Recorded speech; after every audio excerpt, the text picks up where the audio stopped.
Good morning and good afternoon to everyone. Thank you for joining our event, the first EU thematic workshop on the topic of zero waste islands, which is organized by Daphne and the Greek Ministry of Environment and Energy in the framework of the national and emblematic LIFE-IP project, Circular Economy Implementation in Greece. Before I give the floor to our amazing speakers across the EU, I want to inform you that our event has a simultaneous interpretation. So you can choose the language you prefer, either Greek or English, from the ribbon with the buttons below. While waiting for people to join us, I will introduce myself. My name is Vasiliki Panaretou, and I am an expert on waste management and circular economy in Daphne. And today I will do the moderation of the event in collaboration with Despina Bakogianni, the head of the Waste Management and Circular Economy Department of Daphne. Good morning, Despina. Good morning from my side also. I'm Despina Bakogianni from the Network Sustainable Greek Islands and also member of the LIFE-IP CEI Circular Economy project for Greece. You can use the Q&A session below. You can see in the ribbon to pose your questions. And also, please feel free to introduce yourselves if you want in the chat box by writing your name and which is your organization and from which country you are joining us today. Thank you, Despina. And of course, Kostas Komninos, the General Director of Daphne. Daphne is a network of sustainable Greek islands, an organization with extensive experience and continuous work on the island area of Greece and beyond. Kostas, the floor is yours. Thank you. Thank you, Vasiliki. Thank you, Despina, for the introduction. Yeah, we're delighted to have this first workshop of the LIFE project, the LIFE project for the circular economy in Greece, and we're very happy that this project is targeted on islands. Well, and the reason for that is because we are very often saying that islands, they are the ones that can actually inspire the rest of the world to take over into more sustainable, circular, smart ways of living. I think we're still having Vasiliki and the rest of the organizing committee, some more attendees joining. However, we are launching our discussions. So this first workshop, the aim of this workshop, I mean, you will hear afterwards also our colleague from the ministry, Mrs. Maria Plati, describing overall the project of LIFE, which has a very broad perspective, let's say, an implementation area that is relevant for the whole of the country. So we have urban centers or agricultural or suburban areas implementing initiatives of circular economy. However, when it comes to islands, we have their intrinsic characteristics and their uniqueness in several terms, and Despina will speak thoroughly about that later. So the scope here is to actually inspire islands due to their uniqueness, inspire them and get inspired by them.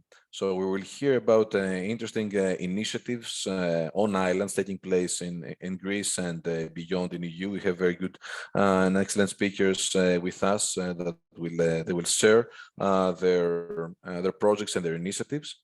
And we will also go through the work that we are currently doing with the pilot and demonstration areas islands in Greece. We are in a phase now in our project that we are implementing specific measures, and we hope that this summer, and for those that will visit those islands, they will come across the activities.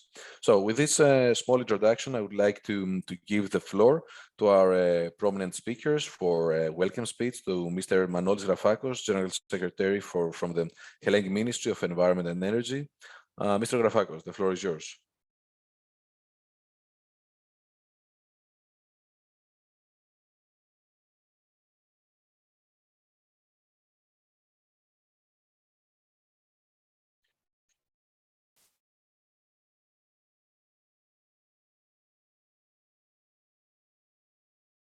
Mr. Grafakos, you can hear us. Would you be available to have a first welcome speech from your side?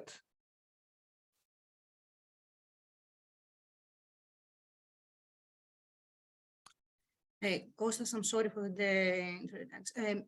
Just let's give him a second. He will be with us. Okay. Thank you. Yeah.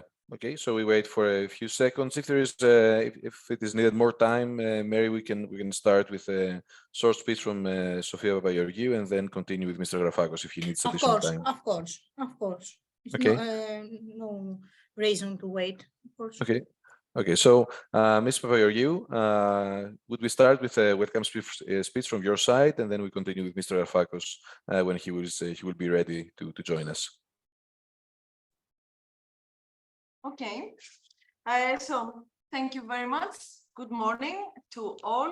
Thank you very much for this invitation and congratulations to the team for the organization of today's event.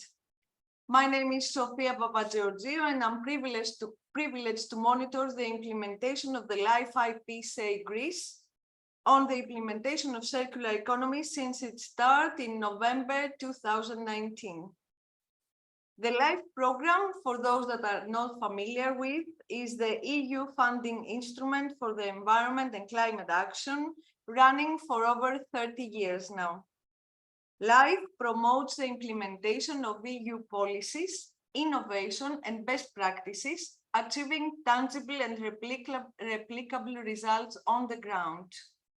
In its 30 years of existence, LIFE has co-financed more than 5,000 projects across Europe, contributing more than 5 billion euros and mobilizing more than 12 billion euros. In Greece, the LIFE program has co-financed more than 450 projects, 250 of which on circular economy, and some of them specifically targeting the circular economy on islands such as Tinos or Naxos. The current LIFE program 2021-2027 is managed by the European Climate Infrastructure and Environment Executive Agency, the so-called CINEA, has a budget of 5.4 billion euros and is divided into 4 sub-programs: nature and biodiversity, circular economy and quality of life, climate change mitigation and adaptation, clean energy transition. The LIFE call for proposals 2023 is expected soon, mid of April, and it will be published on the Funding and Tender Opportunities portal of the European Commission. On 25th and 26th of April, CINEA organizes virtual EU LIFE Info Days to guide potential applicants through the LIFE 2023 call for applications. I will share on the chat here the link for the event so that you can register, get informed on this call, benefit from the instructions and networking opportunities that will be provided in the format of one-to-one bilateral virtual meetings amongst applicants. These will be open until the end of October. Regarding the LIFE-IP CEI-Greece, this is indeed an emblematic project for the LIFE community and the country, and is expected to have a real impact on the implementation of the EU policies and national strategies relevant to circular economy through a number of means, such as the capacity building of the key stakeholders involved, of different administration levels and a variety of economic sectors, the raising of awareness of the general public towards a new circular life model, the setting of the example for others to be inspired and mimic the development of its pilot actions implemented on the ground. These are facing the challenges and paving the way for others to follow. I'm very much looking forward to the presentations and discussions of today's thematic workshop. I would like to thank you for the invitation and the opportunity to make this short introduction, and I'm wishing you a great success. Thank you very much. Thank you, Ms. Papageorgiou. And thank you for the whole support to this emblematic project. Mr. Grafakos, would you be available to have a short welcome speech to our workshop? Ναι, καλή σας μέρα. Καλημέρα. Θα ήθελα καταρχήν να χαιρετήσω όχι τυπικά αλλά ουσιαστικά και να συγχαρώ όλη την ομάδα των συμμετεχόντων στο συγκεκριμένο πρόγραμμα LIFE. Η δουλειά που γίνεται είναι εξαιρετική και αυτό δεν είναι φιλοφρόνηση. Αυτό αποδεικνύεται και από συγκεκριμένες υποδομές που θα παραμείνουν πίσω στη χώρα, όπως η νέα λογική της διαχείρισης των αποβλήτων στα νησιά. Νησιά με μηδενικά απόβλητα, νησιά τα οποία θα διαχωρίζουν τα απόβλητα στην πηγή και θα κινούνται απόλυτα στη διαχείριση των αποβλήτων στη λογική της κυκλικής οικονομίας.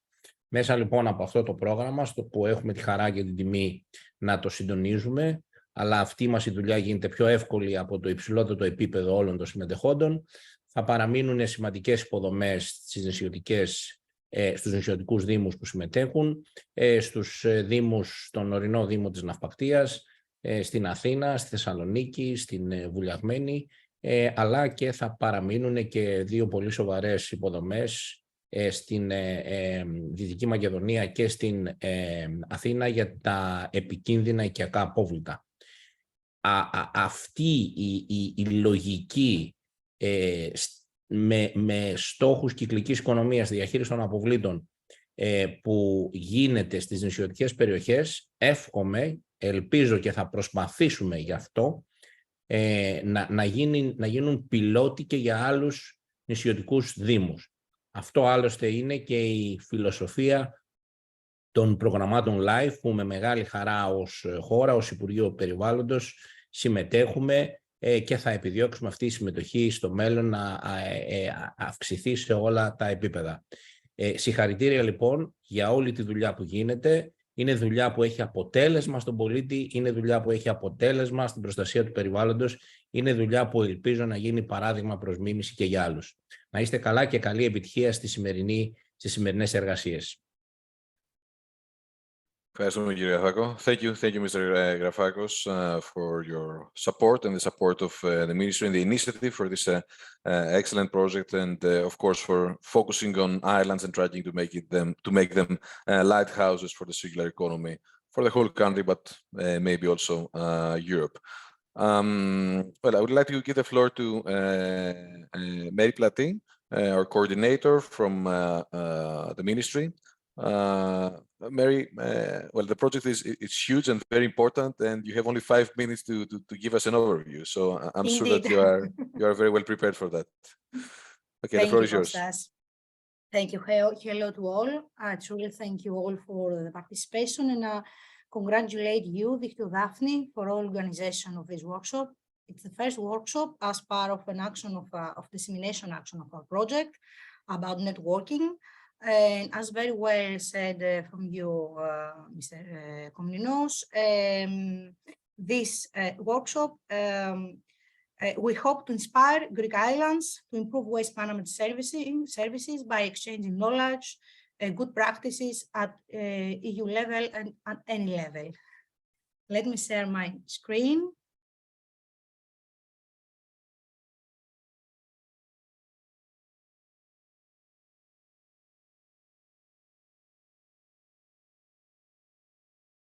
All right.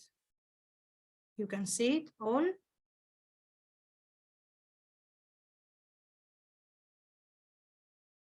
This is okay. You can see my screen, my presentation. Okay, thank you. I think I have to be full. All right. So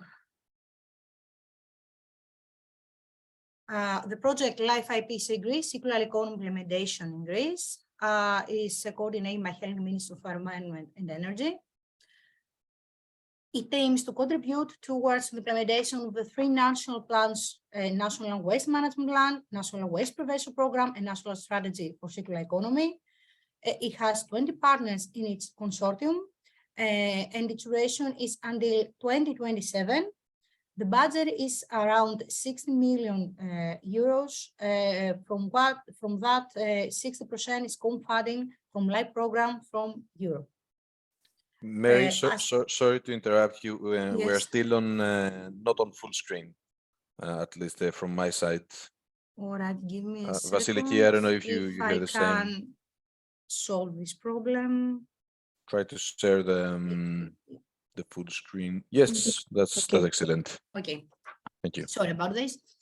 We have partners like Green Fund, Natural Environment Climate Change Agency, Hellenic Recycle Agency, Hellenic Body for Standardization, municipalities, many of them islands, Tinos, Alonisos, Styra, Paros, Antiparos, Naupactia, Varivula, Vouliagmeni, Athens, Thessaloniki, of course our network Sustainable Greek Islands, Daphne, Diadima, Harokopou University of Athens, Ecological Recycling Society, Terra Nova, and Central Market of Thessaloniki. Here you can see a picture of our actions and their synergies. We have preparatory actions in order to implement our core actions, and of course, with monitoring the impact of the project and many public awareness and dissemination actions for our results.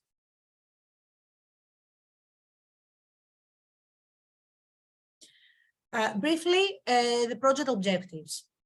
First of all, development of pilot actions in 9 municipalities and 1 region in order to promote the practical implementation of waste hierarchy. What this means: integrate waste management based on circular economy principles in 5 insular areas, Tinos, Alonisos, Paros, Antiparos, Styra, and 1 mountainous municipality in Naupactia. Secondly, preparation for reuse and separate waste collections in municipality of Athens, Thessaloniki, and Varivula, Vouliagmenis, and Hayes Green Centers will be operated. In addition, hazardous household waste management in municipality of Athens and West Macedonia region. And finally, implementation of financial tools, specifically pay-as-you-throw in the whole municipality of Varivula, Vouliagmeni. During the project, we will implement actions in order to promote food waste prevention. Measurement and annual reporting on national food waste generation in Greece. Food waste prevention hub. Many demonstration actions, and of course, our food waste prevention forums. The first one was held in last October. In addition, during the project, we'll enhance the use of economic instruments. We have developed national monitoring indicators, and until October of 2023, the National Observatory for Circular Economy will be established with biannual reports for monitoring and implementing the circular economy in Greece. We will try to develop alliances for agro-food food waste management. Of course, during the whole project, we mobilize complementary funding resources in order to support the fair implementation of all 3 national plans and the project actions. Many actions about awareness with stakeholder engagement, capacity building action, workshops like the one today, distance training, regional and local events. Until October 2023, the web-based National Circular Economy Repository will be developed by the project, and the Recycling, Repair, and Use Experimental Park in Municipality of Thessaloniki. Of course, all our project results we ensure that will be replicated in other areas.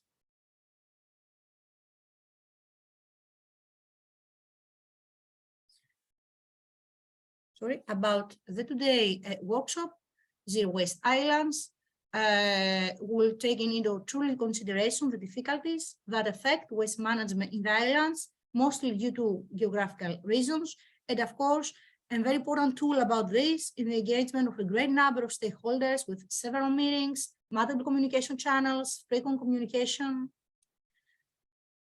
Please do not hesitate to contact with us with the project through our social media, website. Once again, thank you for your attention. Congratulate Victor Daphne for today's workshop, and congratulate all for your cooperation. And we're looking forward to hear the presentations and share the knowledge of the case studies in islands. Excellent. Thank you very much, Mary. I don't know if you, I mean, the accuracy of the timing was more than perfect, and providing the whole overview of the project in very brief words. A truly inspiring project, and with a long duration to demonstrate several activities. With that, we will pass to our next session with two very prominent speakers, giving us and providing the overview in terms of policies and funding opportunities for sustainable islands at the European and national scale. Starting with Claudia Guzon, Executive Secretary at the Islands Commission of the Conference of Peripheral and Maritime Regions of Europe, CPMR, an organization with which Daphne has been strongly connected for several years, promoting and advocating interests of the island regions for years on the energy transition, clean energy transition, and also circular economy. Claudia will speak to us about the EU Islands agenda in terms of circular economy, and what is the CPMR vision in terms of remote island regions. Claudia, the floor is yours. Thank you. Thank you very much, Kostas, and thank you to the organizers for the invitation. I also want to apologize for the last minute declination from our Secretary General, that is still very interested and keen to get the outcomes of this workshop. So as CPMR Islands Commission, I like to point out also that sustainable transition of islands communities in general, in any of its forms, represents indeed a key priority for our organization and for our members. However, then today my contribution will, of course, focus on the topic of policies and funding opportunities, but trying to look at such a transition from a broader perspective, let's say a EU perspective, with, of course, implication also on the sustainable development in islands precisely.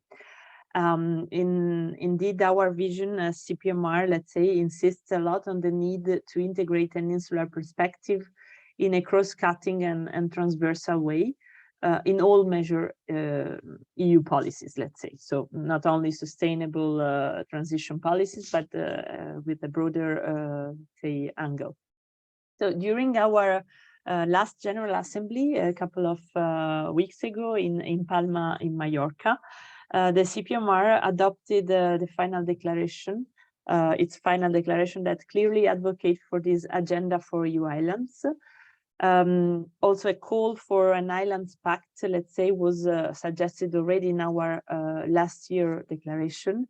And it was in line with this report that many of you probably knows already on EU islands and cohesion policy that was approved by the Parliament in June last year.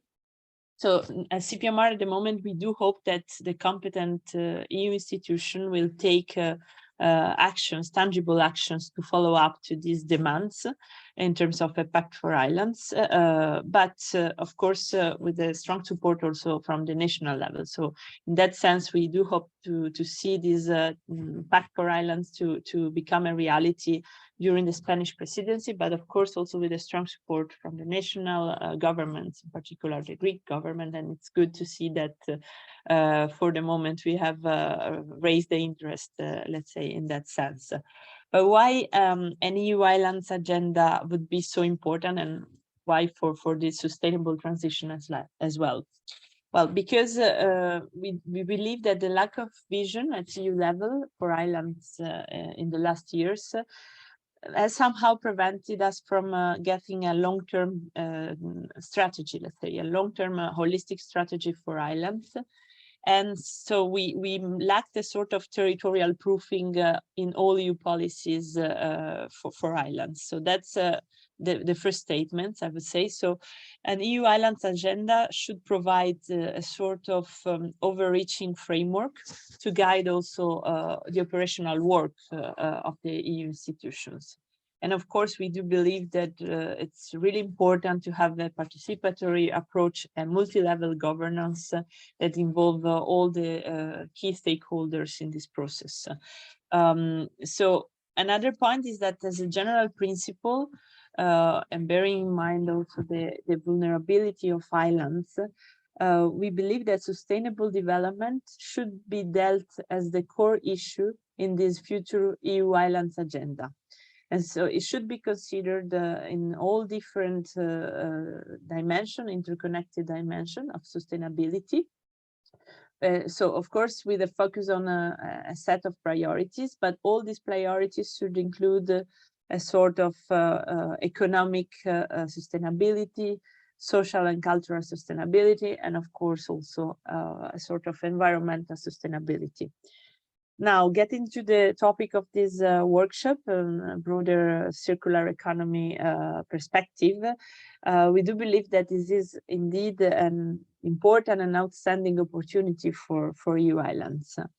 As say, the islands economies are characterized, of course, sorry, these are not my slides actually, so I've just read that there's an issue, but I do not have slides. Thank you. So I was saying that basically island economies are characterized by strong vulnerability. So the transition to circular economy models really allow these economies to turn on their vulnerability in some assets, and this is an important point. Many EU national and also regional and local governments have well understood over the years that this is a real asset, and they are adapting circular economy strategies. We will have also some examples from Greece, and not only from Greece. I know also that Balearic Islands are very advanced in this sense. And so it is important to highlight that the sustainable management of the limited natural resources in islands is indeed crucial to maintain a virtuous economy. And so this includes, of course, to consider the land, water, raw materials, and all the sustainable management, let's say, of these resources. But at the same time, it also means apply nature-based solution and let's say circular economy models towards a gradually less dependence on the mainland. So in terms of waste management in islands, I think there are 3 points that are really important to be made.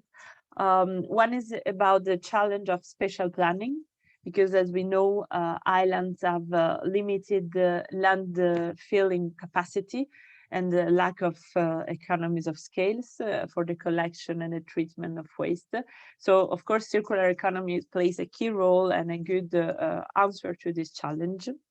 Another point is about the, let's say, the opportunities linked to waste management, because we know that the development of initiatives that aim to reduce waste, repairing and composting show also this is an opportunity in many sectors. For instance, the reducing unemployment, sorry, and this is also something that we notice in some of our member regions. For instance, the fact that this provides opportunities in terms of jobs and opportunities. And the third point is about the shift towards sustainable tourism models, because it's very much linked to this, I think. As we know, islands depend a lot on tourism in general, in the Mediterranean especially, but not only. And so the shift towards circular economy models associated to this sector is, of course, extremely important and can provide concrete solutions, for example, improving waste management, first of all, but also in the management of water and the reuse of water, and also achieving sustainable mobility forms, let's say. When we talk about EU funding and green investments, what we believe as CPMR is that insularity is still not recognized and is still missing in the access of EU funding. Of course, the EU has made a plurality of funds available and has improved in terms of, in general terms, let's say, the initiatives also providing assistance and technical assistance to accelerate the green transition.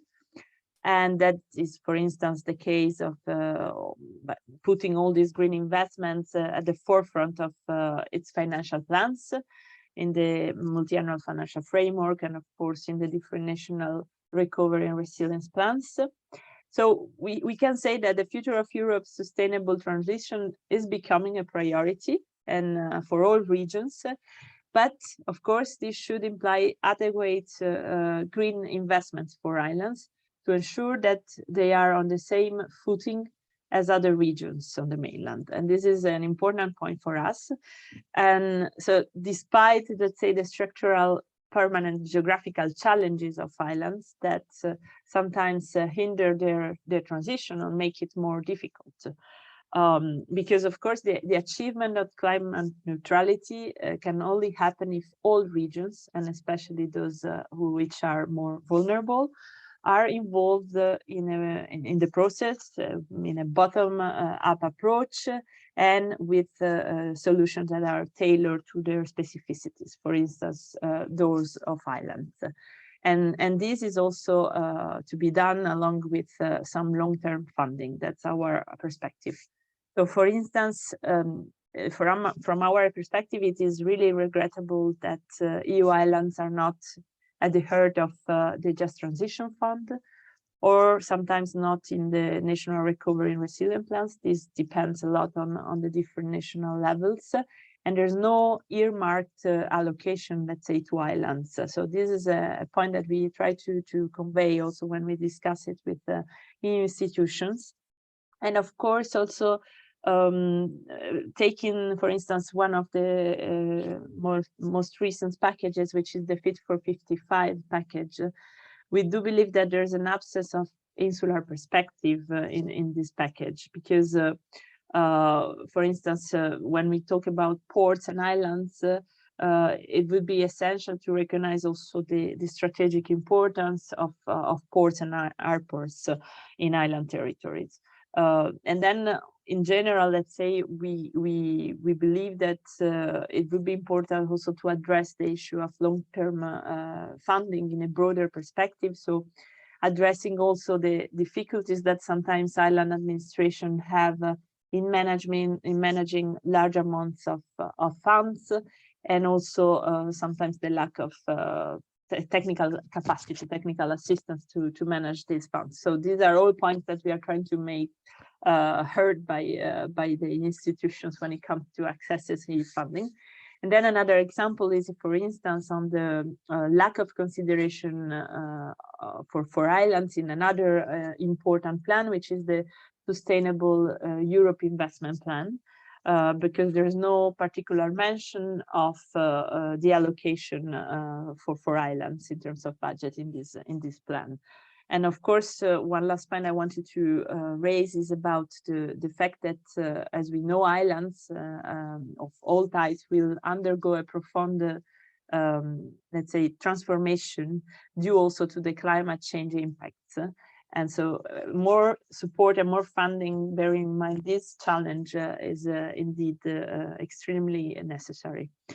So to conclude, as I explained, for many reasons, CPMR, we will keep on advocating for a common and ambitious vision for islands, so beyond the specific thematic, but that should encompass a high-level, let's say, policy at EU level, and allocating funding, specific funding for these policies of high impact. And we do believe that is of utmost importance also, not only to support islands' capacities for transition, but also to ensure the full exploitation of their potential. And this is indeed very important. It's not only vulnerability, but it's about added value also. So islands should benefit from target policies and program support to help the transition. And we believe that an island proofing, let's call it like that, would be necessary in the whole EU legislative process for that. So we will keep on following with great interest, of course, the advancement at tangible levels with examples that will be presented later. And we will make also sure that we keep on advocating for this vision for islands, this EU Islands Agenda. And we hope that we will have all the support from all different island territories in that sense. I stop here and I look forward to hearing the next speakers. Thank you. Thank you very much, Claudia, for this very thorough analysis of the policy framework, challenges and opportunities for islands. The truth is that for several years, CPMR has been promoting a lot the EU level and coordinating the activities of island regions in terms of islands policy. The truth is that we have made several steps, and it's already a success having islands in the spotlight of EU's initiative, like the Clean Energy Transition with the Clean Energy for EU Islands initiative, also part of the Just Transition mechanism and Just Transition funding. And of course, we're looking forward to have even more results coming from your activities.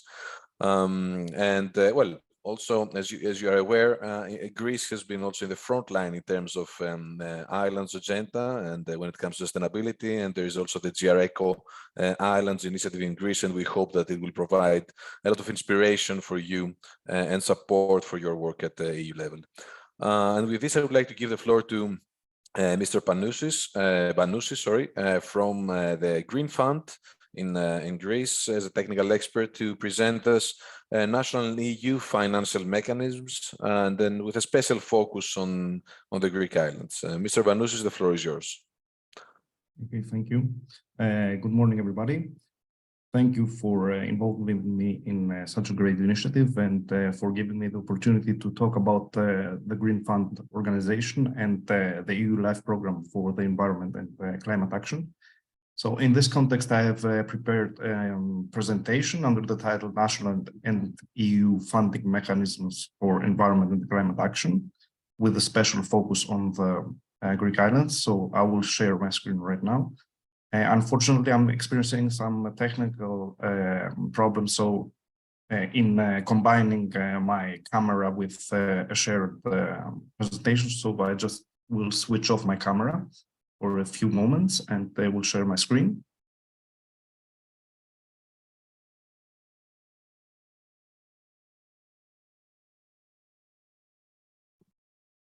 So, my name is Dimitris Banoussis, and I will highlight the Green Fund's tools and the architecture of the EU LIFE program for the environment and climate action. But before I continue, please allow me to introduce myself. I'm, first of all, an urban planner and a researcher at Pantheon University. My interest has always been connected with planning and environmental policies. At first, I focused on terrestrial spatial planning and continuing by shifting my interest from the terrestrial to the marine environment from a spatial perspective. And this is in line with the point that Claudia made, that in insular policy, maritime spatial planning is quite crucial when developing any environmental initiative. And additionally, I'm currently holding the position of Green Fund's environment expert, providing technical assistance to the national contact point and the beneficiaries on the LIFE program under the brand new LIFE capacity building project, the Greek LIFE Task Force Plus, which is a continuation of the previous one, the emblematic one, Greek LIFE Task Force. So actually, being an urban planner, I couldn't resist from sharing some information about the aesthetics of our facilities. Green Fund is located in Villa Kazuli, and is actually one of the most discussed buildings in the Attica region, with the architect who designed this place. He remains a mystery, and then accompanied a number of myths and legends are surrounding this building. But it's quite a great experience working in such a beautiful building. So let's talk about some introductory comments on the Green Fund. It is a public law entity reporting to the Hellenic Ministry of Environment and Energy. It was established in 2010, and it represents the continuation of the special fund for the implementation of regulatory and urban plans. Its purpose is to enhance development through environmental protection with the management, financial, technical, and financial supports of programs, measures, and interventions and actions aimed at promoting and rehabilitating the environment. So it serves public and social interests through the management of the green resources, which actually represent Green Fund's budget. And its responsibilities are linked with creating programs to finance measures and actions aimed at protecting, upgrading, and enhancing the environment, to assess and select and monitor funding programs and ensuring their implementation, and of course to put into place the procedures necessary to select individual implementing organizations to be funded under those actions. Following the next slide is focusing on the Green Fund's beneficiaries. There are two types of beneficiaries. The public bodies, such as the Hellenic Ministry of Environment and Energy and other ministries, and the private non-commercial organizations, including NGOs with environmental related scope. Its budget for 2023 is approximately 116 billion euros, and it is worth to mention that under the current legislation, only the 2.5% of the total available budget of the available fund balance can be used each year due to our restrictions implemented by the IMF. So let's talk about the Green Fund funding programs, starting with the green resources, what we said that represent actually its budget. They are divided in and structured in funding programs, which are, on their behalf, structured in priority pillars, measures, and actions, and define the beneficiaries, the funding amount, and the eligibility criteria in order to ensure the transparency of the procedures. So, in this table, I have presented the allocation of the budget in the funding programs, and in yellow you may notice that I have highlighted those financial programs that are also related with the Blue Economy Initiative and therefore are of high importance for the Greek islands. So first of all, we have the funding program for the protection of the marine environment and prevention of the marine pollution. It's the so-called Blue Fund. And it is connected actually to a certain extent with the blue economy sectors, but in a more operational way. And therefore it is linked to support as beneficiaries the ministry, the Hellenic Ministry of Shipping and Circular Policy and the Hellenic Navy. We do have also the emblematic natural environment and innovative actions funding program, which has a large scale in the pie of the Green Fund's budget during this year. And of course, the funding program for the European LIFE program.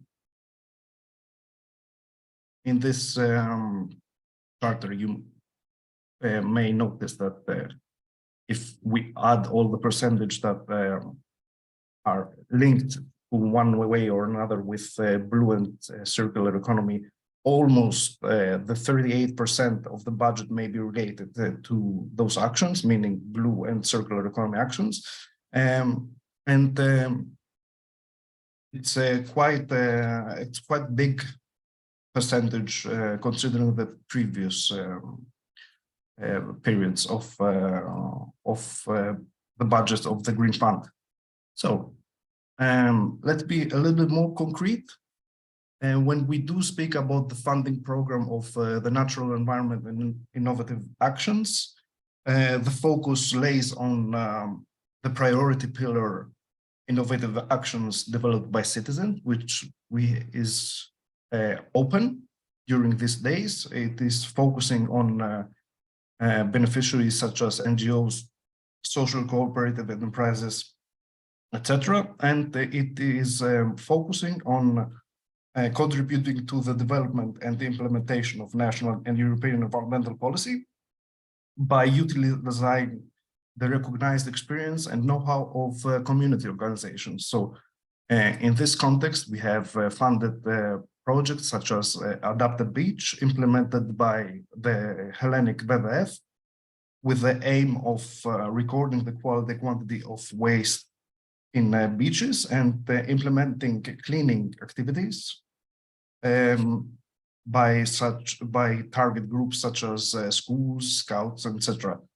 And of course, we have the project Alliance for Symbiosis, the second one, focusing on fishing stakeholders and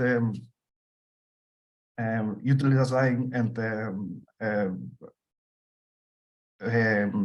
focusing on the legislative framework regarding the protection of sea turtles, sharks, and rays. So this is a quite emblematic one. I do mention that this call is open, so whoever beneficiary falls under this category is quite eligible to participate. Moving to the next one, again under the same funding program, falling under the funding program Natural Environment and Innovative Actions, and focusing in the priority pillar research and application. This call is closed. It was focusing on beneficiaries coming from the academia, such as universities and research actions, with funding opportunities estimated up to 200,000 euros. So in this context, we have funded a project that is developing links with blue and circular economy, called the innovative practice of circular economy in plastic aquaculture nets for the protection of marine ecosystems. It's the Intricate project that is actually focusing on adopting circular economy principles in fish farming units and replacing plastic as a raw material. Let's move on to the next one. Here is the emblematic funding program focusing on the EU LIFE program. So the Green Fund is participating in 2 ways in this context. It co-finances the LIFE projects in which Green Fund participates as a beneficiary or a co-beneficiary. And another aspect of high importance is that it coverages the percentage of the self-financing rate of the beneficiaries of or other bodies in LIFE projects when they are unable to cover their respective costs. So growth related projects under the EU LIFE funding program are, for example, the LIFE Debug, which had actually a significant impact as it managed to influence the national legislation on single-use plastic bags, and the LIFE Euro Turtles, focusing on turtles and involving countries from the Adriatic region. Here is a map of LIFE projects that the Green Fund is participating in. And moving on, and as a continuation to what Sofia Papageorgiou said in her presentation about the LIFE program. Mr. Banoussis, excuse me, if you could close the presentation in the next couple of minutes. Thank you very much. Okay. I'll move just really quick, since Sofia commented on this context. Just to mention that we have news. The call is opening at the 18th of April. Just note this down about the standard action projects. And about the coordination and support project, the expected call is open from 1st to 3rd of June. We can provide more technical details. We're organizing actually an event by ourselves, a LIFE Info Day in early of June. So please follow us up in our social media and follow our site.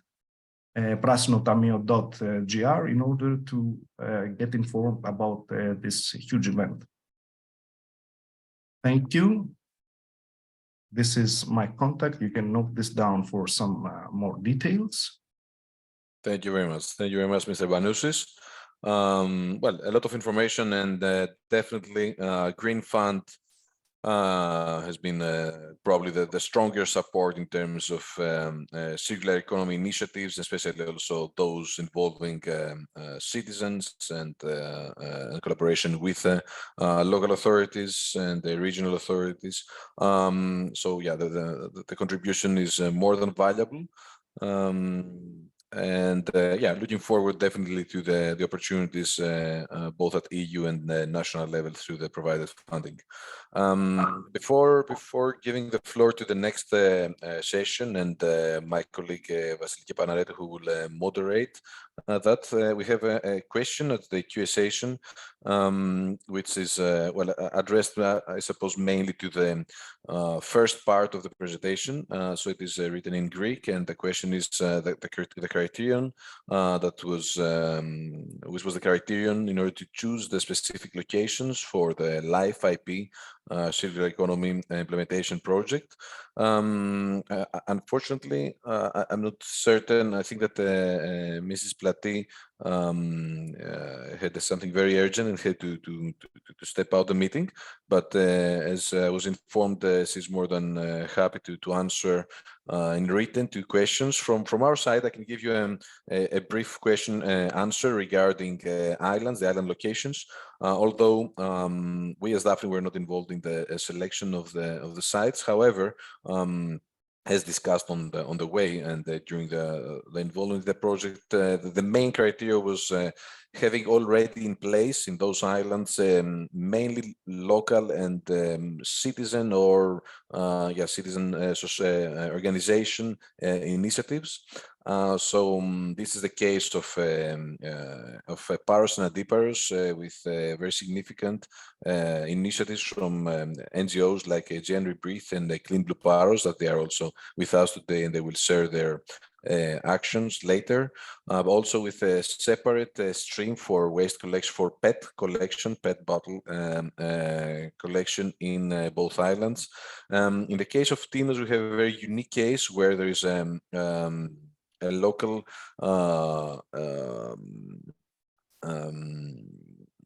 initiative from citizen-led cooperative that they have taken over the waste collection in 4 different streams, and they are doing very fine, and they are also contributing to the activities on the island currently. In the case of Alonissos, they have been already very successful initiative with the involvement of most of the citizens and businesses for banning plastic bag and using only tissue bags and the reusable bags for shopping. And also we have on our pilot islands Thira, and this was the aim, well, to have a deep dive into the hard cases of islands with a strong impact from tourism, and through the project try to deliver solutions that can also be replicated in similar islands with similar challenges. So this formulates, let's say, a quite good representative and a strongly motivated, let's say, group of islands to work with them, and we have an excellent collaboration with them, and we will hear in the next session also what we are planning there. So with that, I would like to pass the floor to the next session and to Vasiliki Panaretou, who will moderate that. Thank you very much. Thank you, Kostas. Now we will have the session on the topic Zero Waste Success Stories and Good Practices from Greece.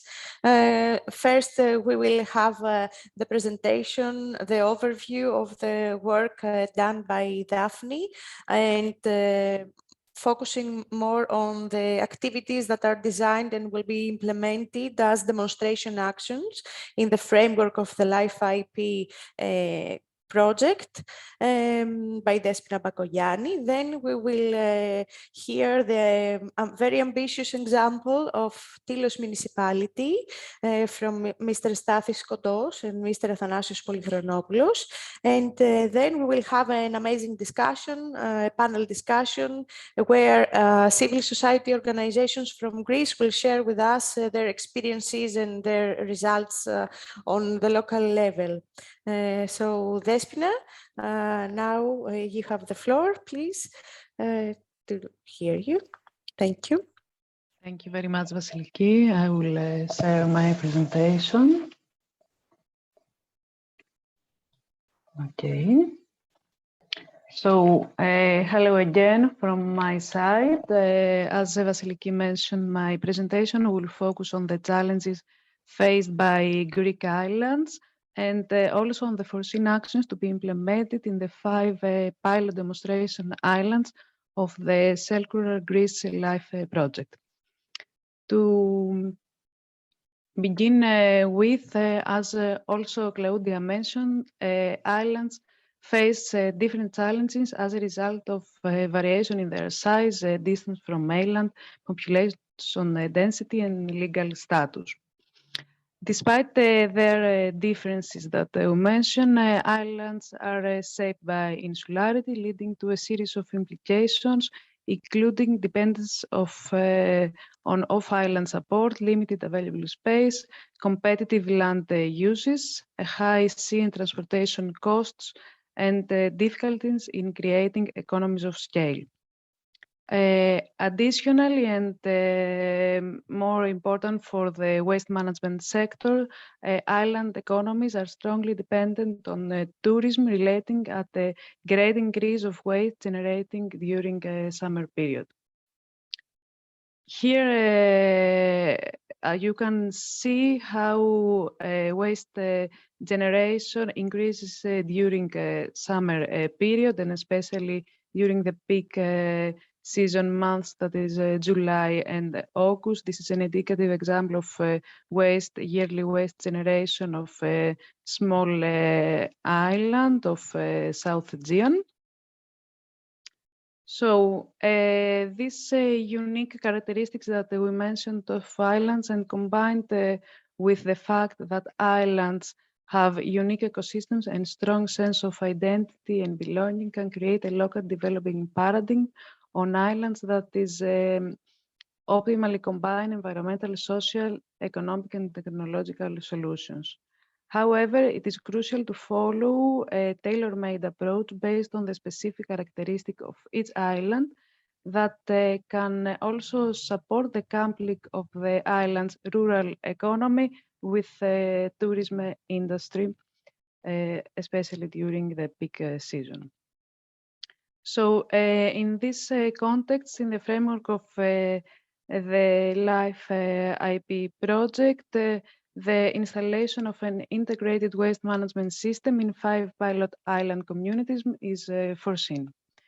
To this end, the previous period, and in order to design a tailor-made approach for each island, an in-depth inventory was carried out in order to identify and quantify the different waste streams at each demonstration area, as well as the current waste management facilities and the already established good practices. Some of them Kostas also mentioned before. At this stage, the preliminary phase is concluded, and we expect the first actions to take place during the summer period. So to begin with Tinos Island, the actions in Tinos Island will focus on the optimization of the operation of the social cooperative Kaloni Kilya and its collaboration with the municipality of Tinos. Kaloni is an already established waste management facility on the island, acting like a social cooperative, and its activity focuses on municipal recyclable materials. The enhancement of the operation of circular economy in Tinos, and the actions of Kaloni will focus on the optimization of the separation project process of Kaloni and the expansion of the separate collection network of recyclable materials across the island. Moreover, and in order to tackle the increased waste generation during a peak tourism season, the waste collection system will optimized and combined with a door-to-door collection system of recyclable municipal waste materials from tourist businesses that will be separately sorted at source. Also, this action will be combined, of course, with raising awareness and waste prevention actions. Collection of materials from businesses will take place using a small electric collection vehicle that is environmentally friendly. Okay. And moving to the next island, Alonissos. As Kostas mentioned before, our purpose is to build on current good practices and optimize the current operation of the waste management of the island, enhancing current good practices. So Alonissos has a good experience on the plastic bag-free project. So we will enhance this good practice, and also will focus in the optimization of the separate collection at source of different waste streams in the most popular beaches of the island, as well as incorporating and breeding collection system using also a small electric collection vehicles, and targeting at both the general public, the visitors of the beaches, and the nearby enterprises such as beach bar, restaurants, cafes, etc. The action target is to eliminate coastal pollution from waste. Also, the school community will be mobilized and will act as an important ambassador for zero waste beaches. Moving now to Adiperos at the region of South Aegean again. Also a waste, a recyclable collection of waste at source is implemented in Adiperos with very good results, and it's organized by the municipality, and we aim also to enhance this current good practice, and also will focus on the optimization of the separate collection at source of different waste streams from restaurants, aiming to create a paradigm of zero waste and circular restaurants, implementing source separation scheme in the catering sector. Also, we will implement an holistic package for food waste prevention actions, aiming also to the catering sector. To the nearby island of Paros, also we will aim to collaborate with the current initiative and good practices such as Clean Blue Paros that we will hear at the next panel discussion more information. And the main action proposed for Paros to be implemented is the operation of a center for the collection and management of bulking waste, aiming mainly to mitigate the effects of the hospitality sector due to high tourism activity. Hotels and other similar activities like rooms to let, Airbnb, and such kind of enterprises will create a big amount of bulky waste and textile waste due to the regular renovation and equipment renewal. And this center will aim at separating different types of bulky waste, identifying possible receivers for reuse and recycling of the materials sorted. Regarding textiles, specifically a second-hand network will be created and facilitated by an app. Also, a holistic management scheme for fishing waste will be developed, including prevention actions and the enhancement of the existing collection network and also reuse actions. And last but not least, Thera Island, the fifth pilot island of the project. A series of actions targeting the tourism industry also will take place in Santorini, focusing on the reduction, reuse and separate collection. And the aim here is to reduce the significant amount of waste produced by the tourism sector in Santorini, as we all know. And also, the actions of the project will prepare the ground for the transition of Thracia to a zero waste island with the collection of separated collection of at source of bio-waste and recyclable materials, as we will hear from the next presentation. Also, we will learn from the paradigm of Tilos Island.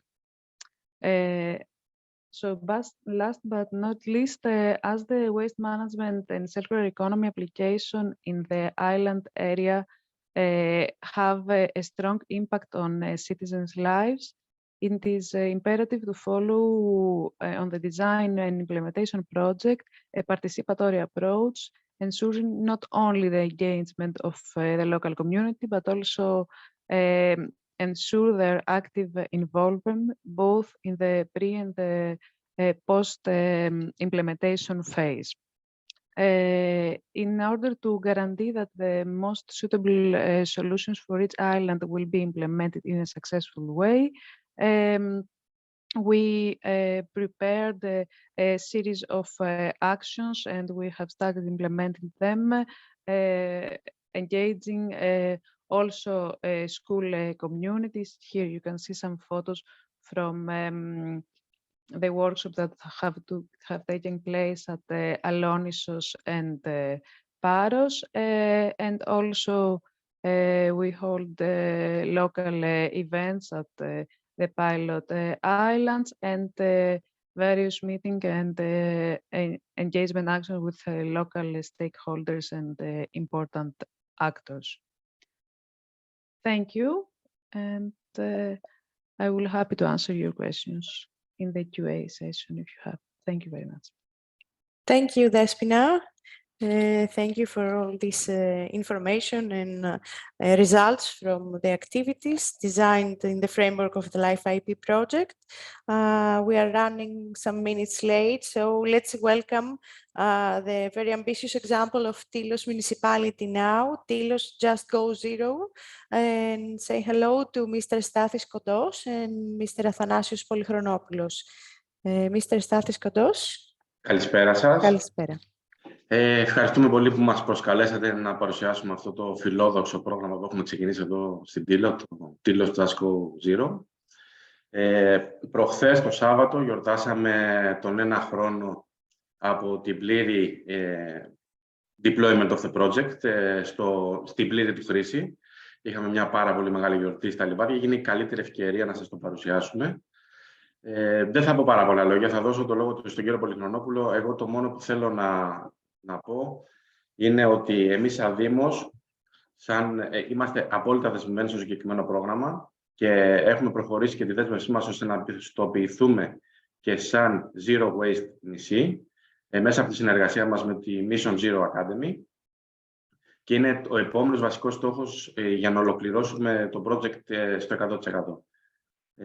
Θα ήθελα να προσκαλέσω να κάνω την παρουσίαση για το project τον chairman της Polygreen, τον κύριο Αθανάσιο Πολυχρονόπουλο, ένα πραγματικό οραματιστή για το νησί μας.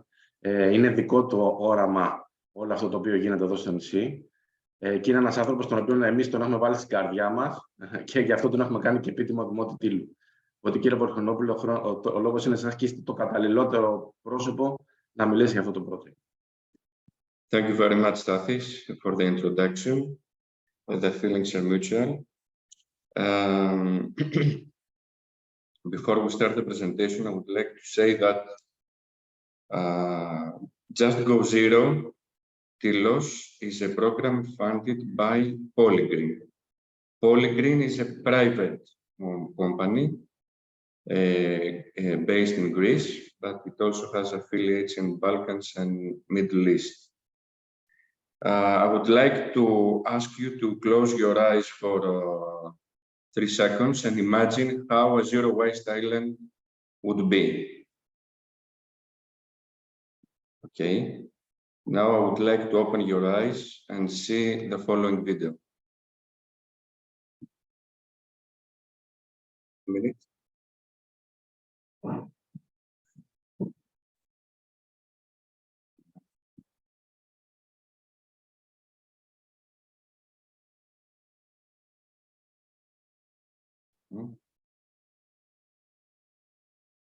Είναι το βίντεο.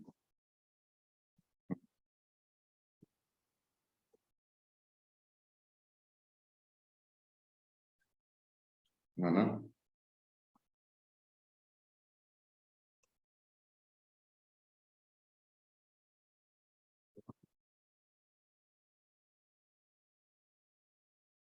Okay. Give me 1 minute, please. Έλα.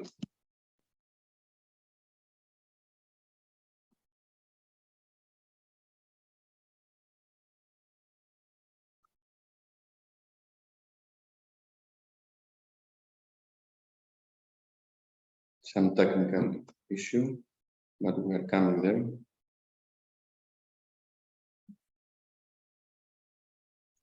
No problem. Thank We you. can wait a couple of minutes. We have it now. Okay, we see it now.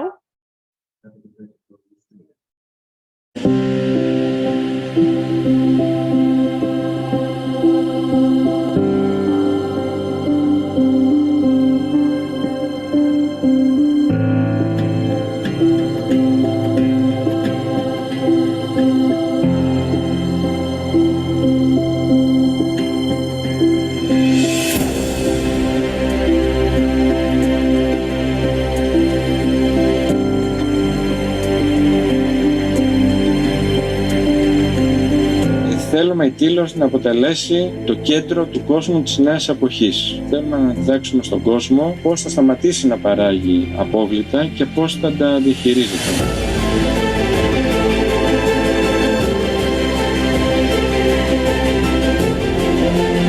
Ο σκοπός του προγράμματος αυτού είναι βαθύτερος από το απλά να πούμε ότι κάνουμε ανακύκλωση. Να αλλάξουμε λίγο τις συνήθειές μας.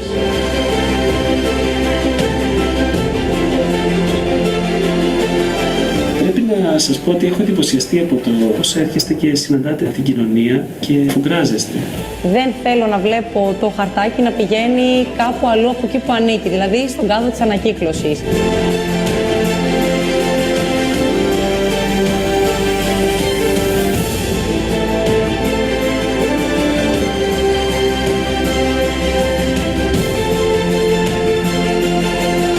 Εδώ για τα δύσκολα, είμαστε εδώ για τα όμορφα. Το στοίχημα, εγώ πιστεύω ότι θα το κερδίσουμε, όπως κερδίσαμε και πολλά άλλα. Πήγαμε πάνω στο χιτά, τον αλλάξαμε και φτιάξαμε ένα κέντρο διαχείρισης και ανάκτησης υλικών.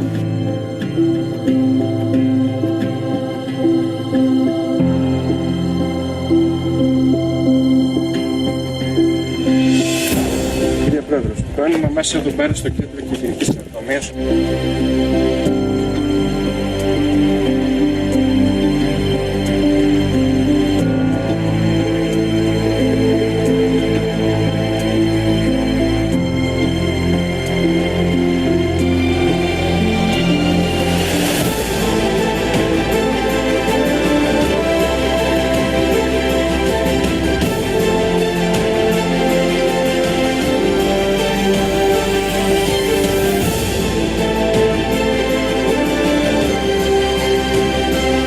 από μέρα με τη μέρα ότι ο τόπος στο νησί μας είναι πολύ πιο καθαρό. Τίποτα δεν είναι ακατόρθωτο σε ένα μικρό νησί όταν οι στόχοι μπαίνουν σωστά και όταν οι κάτοικοι έχουν πείσμα. Μία κουκκίδα τόσο μικρή όπως είναι η Τήλος, πιστεύω ότι σε παγκόσμιο επίπεδο δεν μπορούμε σαφέστατα να αλλάξουμε το παρελθόν, αλλά σίγουρα η Τήλος μπορεί να αλλάξει το μέλλον. Ο κόσμος και οι τουρίστες που θα έρχονται στο νησί σας δεν θα έρχονται να δουν την τεχνική εκτήρηση, όσο και να δουν τις δικές σας συνήθειες. Εσείς θα είστε οι πρωταγωνιστές.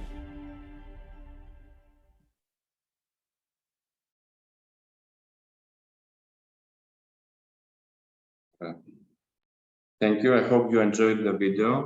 I think playing a video is more important than just showing some slides in order for you to understand what is happening in Tilos. So we have based our method in 4 pillars: in education, digitization, reverse logistics, and recycling. It is a truly holistic approach. Whatever waste there is inside the households, we take care of it. We have been responsible for the collection of the waste. Of course, it is door to door, and also for the treatment of waste. Like that, we have achieved a 100% zero waste, 100% diversion from the landfill, so nothing is buried, not in Tilos, not anywhere, not even at the sea.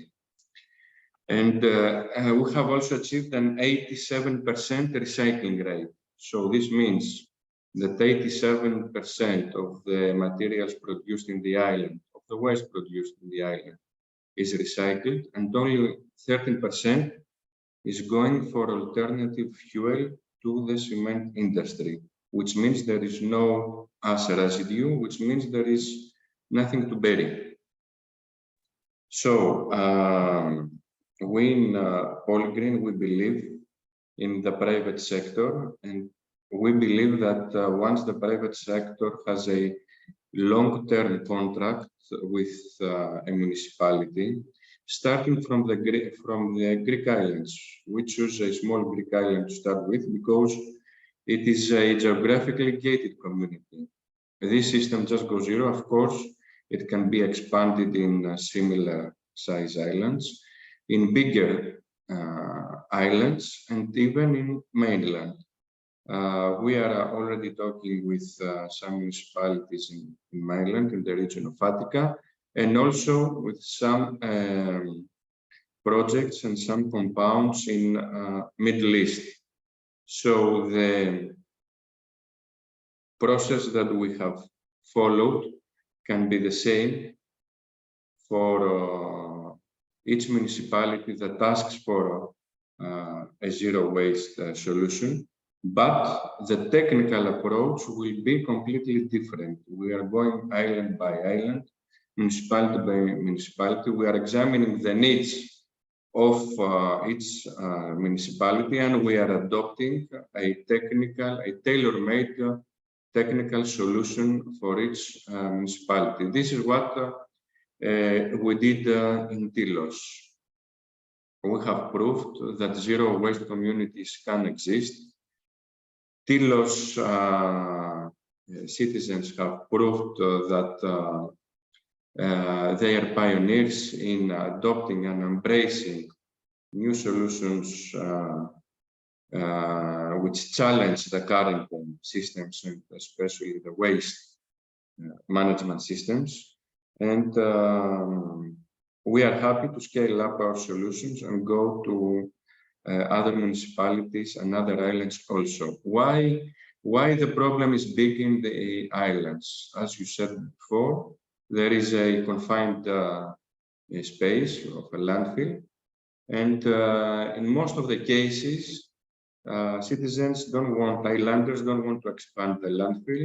So what they do? Accidentally, they put fire on the landfill. So the problem in the island is huge.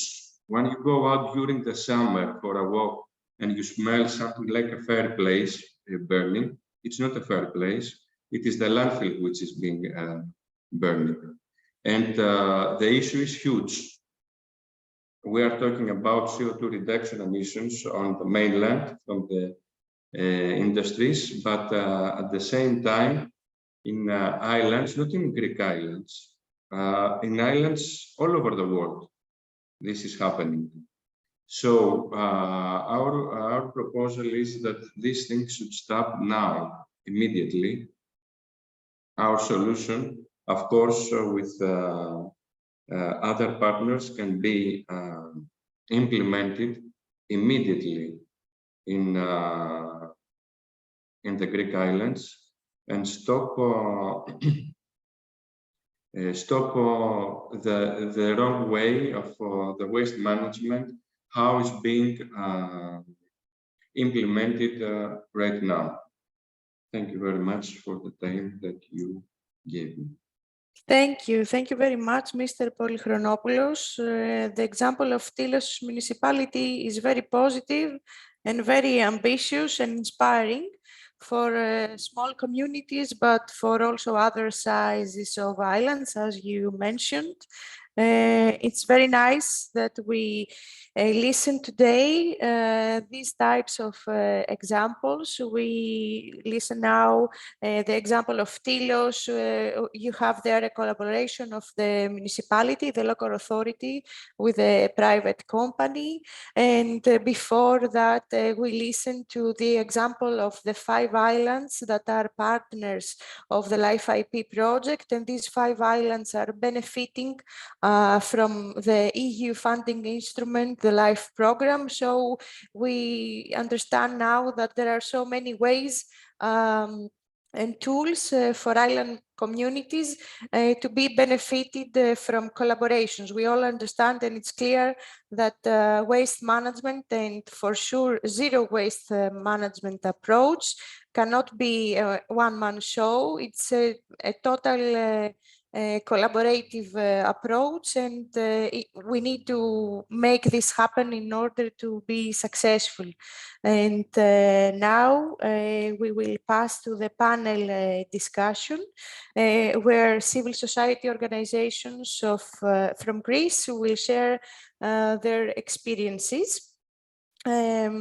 These 5 organizations are very active in Greece and beyond, and I will name them now by alphabetical order. We have Amorgorama and Mr. Michalis Krosman, the president of the Professional Fishing Organization of Amorgos. We have a Clean Blue Promise from Common Seas and Mrs. Zana Kodomanoli, project lead with us. We have Why Waste Me and Mrs. Rosa Cardara, founder and coordinator of the organization.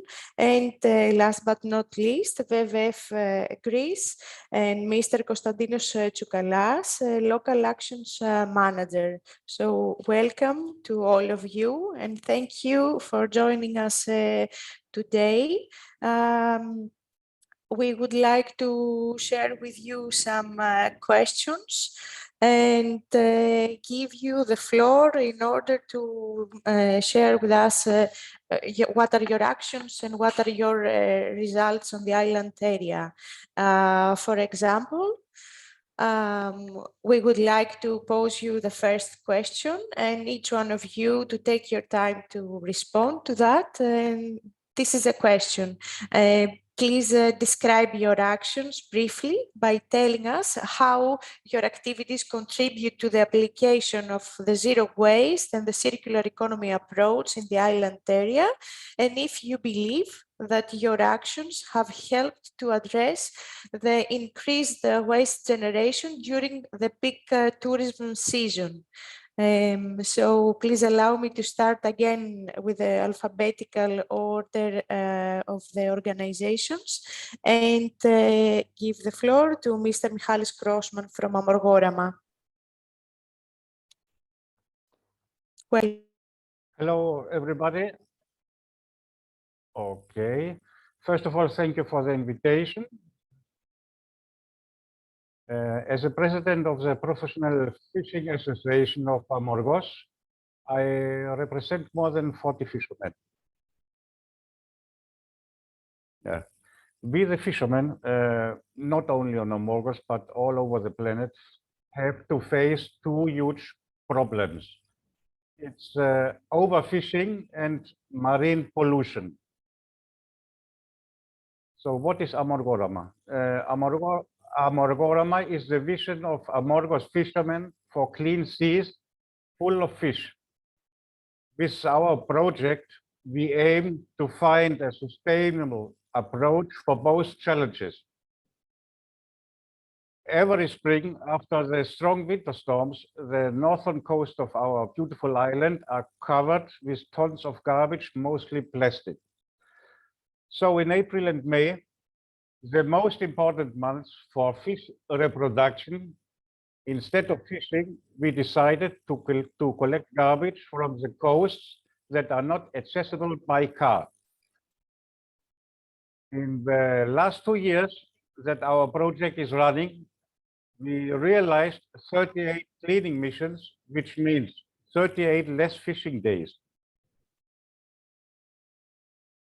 We collected more than 1,200 large bags of litter, plus many big items that up to 15 tons. If we speak about big items, you can imagine tables, plastic chairs, refrigerators, all kind of trash you can find at our coast. While running the 2 pilot missions in 2020, we realized that litter goes in our local garbage dump. So we started a partnership with Enalia in 2021, and the collected litter ends up in an organized recycling center in Attiki in order to become new products. And Enalia also helped us recycle 3 tons of our used fishing gear, like nets and ropes, and another 2 tons are on the way. Some words about the marine litter and how bad the situation is at the moment. The Mediterranean Sea is the most polluted sea of our planet. Daily, 500 containers of plastic end up in the sea. This is about 500,000 tons every year. Until 2040, it will be 1 million tons per year. 65% is coming from rivers, and 35% mostly from bad management by coastal settlements and cities.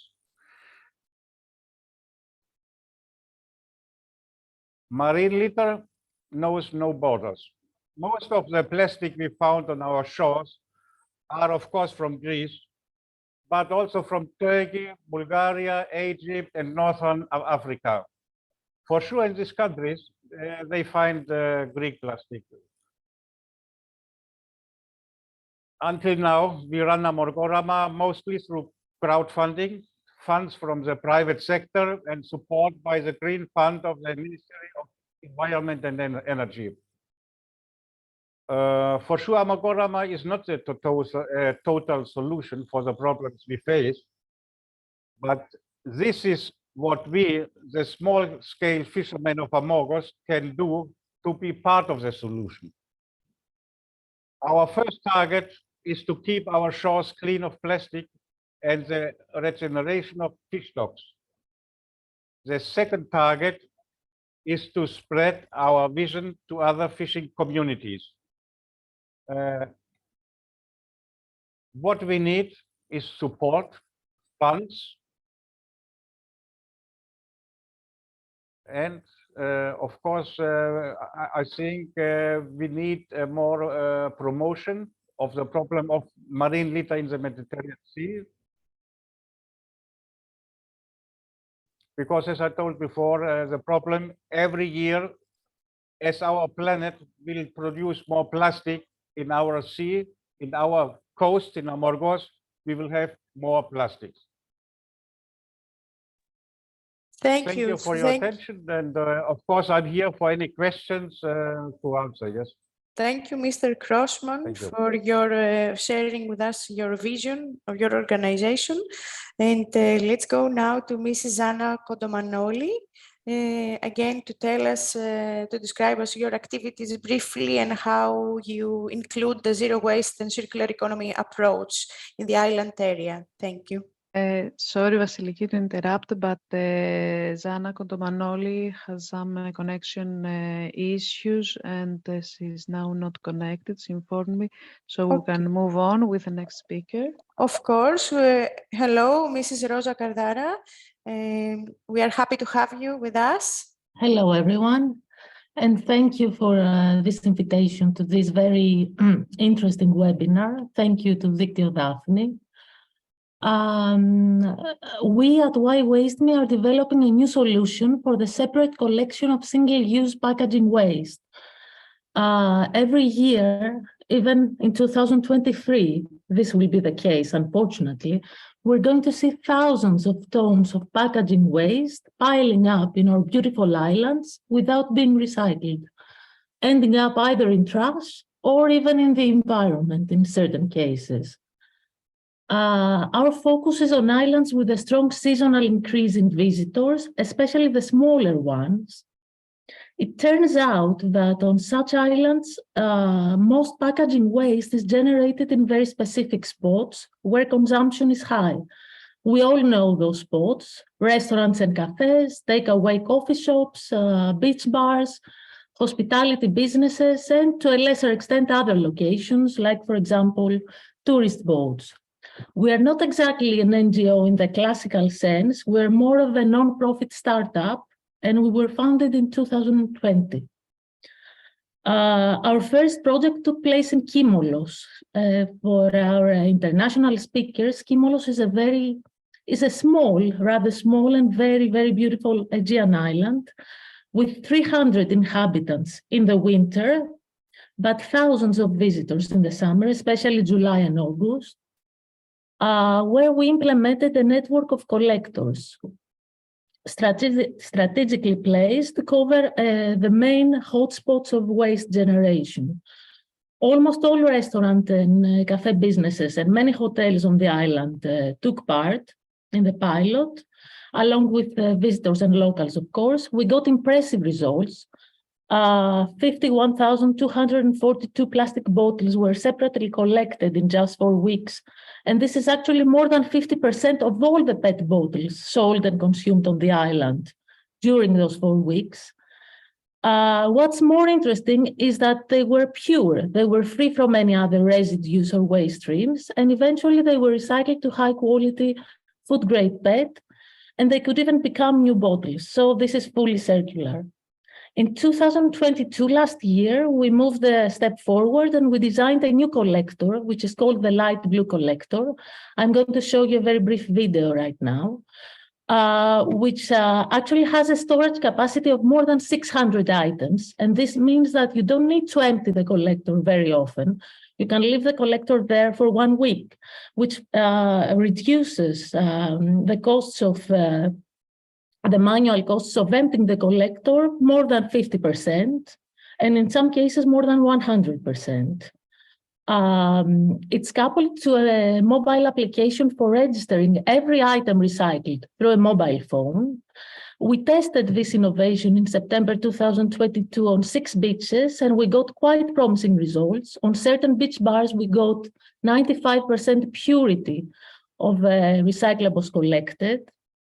And it's worth pointing out that our innovation can also assist in implementing a low-cost deposit refund scheme. This is because we have found out that in order to capture a high percentage of packaging waste, you need to have such a scheme in place, which means that a person who consumes a package, a drink like bottled water, or let's say Coca-Cola or whatever, will drink this, will consume the product, and then will return the package somewhere and get a small refund for the package. If he or she wants, of course, to get this refund. And this is, it has been widely and widely accepted as the best way to capture the highest percentage of packaging waste. And we believe that our mobile application can assist with that. And right now we're talking with candidate partners to apply this solution on a larger scale this summer. I'm going to show you a video right now, a very brief video. Let me share my screen.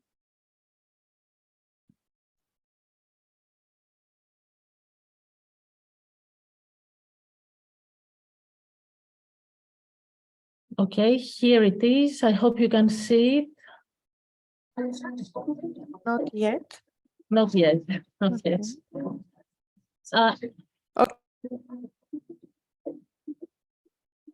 I think you can see it right now. So you first scan some characteristic on the bottle, and then you deposit the bottle in the collector. That's all from my side. Thank you. Thank you. Thank you, Mrs. Kontomanoli. I'm sorry. Thank you, Mrs. Kardara. And now, let's go to Mr. Konstantinos Tsoukalas from WWF Greece. Welcome. Hello, everyone. Thank you very much for your invitation. I'm Konstantinos Tsoukalas, Local Actions Manager of WWF Greece office, and I'm also the project leader, project manager of Adopt a Beach project, and that's what we're going to talk about today. Well, Adopt a Beach is a marine litter monitoring program based on UNEP MAP's Adopt a Beach protocol. Participants around the country conduct the marine litter monitoring procedure 2 to 4 times per year in very specific time periods in order to collect data of the marine litter in Greek coastal areas and beaches. Collected data are uploaded in WWF's Adopt a Beach platform and are open and free for use by scientific organizations, universities, civil society, other NOs, and general public. The procedure takes place in specific 100-meter samples around Greece, and so on. More than 2,500 volunteers actively participating in the program in total. The participants are distributed in 25 scout systems, at least 55 primary and secondary schools, and all the other groups are local groups, voluntary teams, and companies. So on, at least 155 beaches have been adopted all over Greece, and 261 recordings have been conducted in total during May or June 2021 when the project firstly launched. More than 55 beaches are located in Greek islands. At this point, we're also ready to launch our Mediterranean initiative. As Mr. Crossman said previously earlier, we can find waste and litter from Tunisia or Turkey in our Greek coasts and vice versa. So at this point, we're trying to launch a Mediterranean initiative with 2 more WWF offices participating in the program, this one of Tunisia and this one of Turkey. And we're aiming in a pan-Mediterranean, let's say, coastline marine litter monitoring platform in order to contribute in the improvement of the health of our sea, of Mediterranean Sea. Well, as far as concern Adopt a Beach project here in Greece, we collaborate closely and engage with schools, volunteer teams, other organizations, organized and non-organized citizen groups such as scouts, small businesses, etc. Adopt a Beach is considered to be a citizen science activity where teams participate in a self-sustained, let's say, voluntary scheme under our guidance, of course.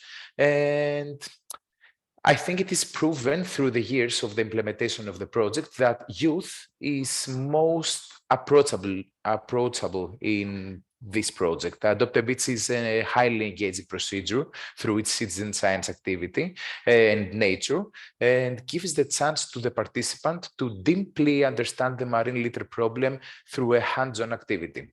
Measuring and recording hundreds of marine litters found in the beach leads to behavioral change and regarding the use of single-use plastic. And each year we produce and we announce, let's say, an annual report with the results of the marine litter monitoring activities. Summer and autumn's timelines present an increase of litter generation, especially in the islands. And we're ready to publish our second annual report, so stay tuned for this one too. Thank you. This is great, Mr. Tsoukalas. It's so nice to see that your activities from all of you go beyond the Greek borders, and that you give so much importance to the education and raising awareness of the local communities. And exactly now we go to the second question that we had in mind, as Mr. Tsoukalas mentioned, to the other panelists. Which stakeholders do you work with at local level to promote your actions, Mr. Crossman? What are the groups of people that you need to approach and collaborate with them in order to have a success in your steps and activities?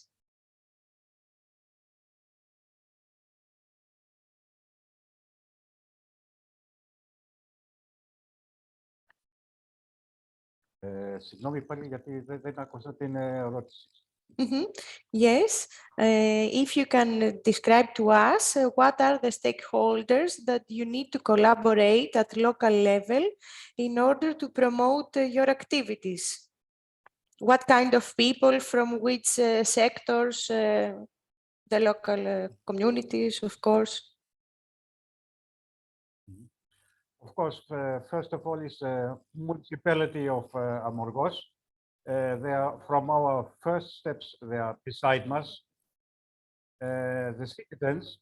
The citizens, foreigners, locals, everybody is engaged in our program. We have, from the first moment, is the Kykladas Preservation Fund. They are helping us. And now we have our partners. It's like Enalia for the recycling job. Because it's very important for us that all the trash is leaving our island. It's not on the island, and it is recycled. 70% of the marine litter is recycled. I think this is very important.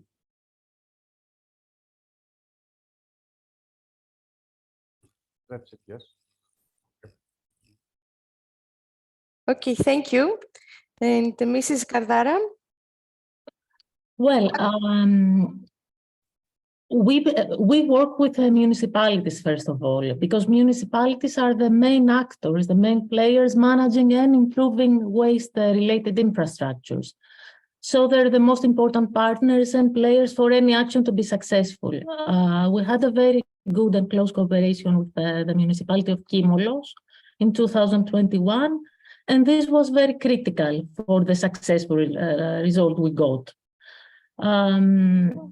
Also, it's important to note that in both pilots, in 2021 and 22, we also worked with the business sector, that is the HoReCa sector, restaurants, cafes, beach bars, hotels, small hotels, room accommodations, who are very, very willing, and we were very amazed to see this, very willing and prompt to be engaged in any action for waste reduction and sustainability, because this means a lot to their clients also.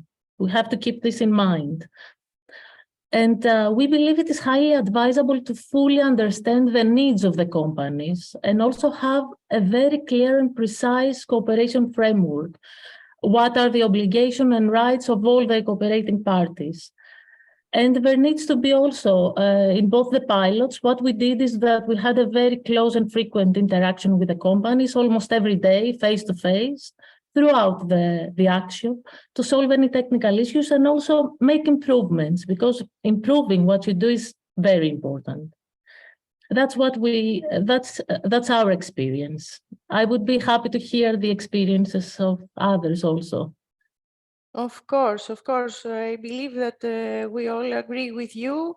Information and raising awareness is a great tool to support the initiatives, the new ideas, to be visible and transparent to local communities. What do you do? What are the benefits for the environment, for their health? So I believe that they are never enough. We need to apply them again and again and have people on board more and more. Despina, do we have any questions maybe from this session?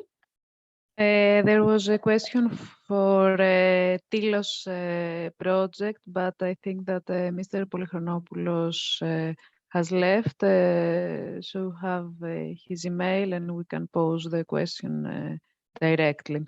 So we can move on, Vasiliki.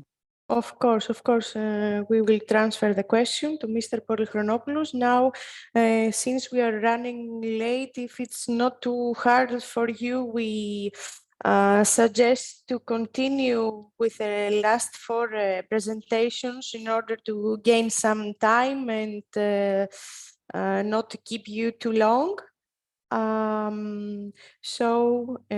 Now we will go to the next international level session, where we will hear examples for accelerating the transition towards zero waste and circular economy. And we have our first speakers from the Balearic Islands, Mr. Sebastián Sancho-Jaume and Mrs. Marisa Forsen Nunes. And welcome. And we are ready to listen to your advancements. Hello. Okay, hello. Hello, everybody. Hello, everybody. And thanks a lot to invite us. We are happy to be able to explain our experience. I am Sebastián Sancho. I am the General Director of Waste of the Government of the Balearic Island. And I am I am here from 8 years old, and in this time we have worked to try to change our model, and we have a law that is the base to be able to have other actions. No? Marisa is a colleague of the department, and she has a bit English better than my English. Is for that she will explain our model, our way to try to go to arrive to a model of really zero waste island. And we try to share our presentation. Just in a moment,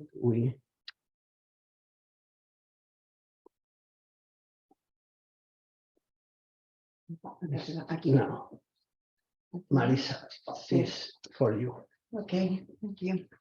Well, first of all, I would like to refer to different aspects, both positive and negative, regarding waste data and management in the Balearic Islands. Before, as Sebastián just referred to, the passing of the law of waste and contaminated soils in 2019 by the local Balearic government. In the first slide, you can see,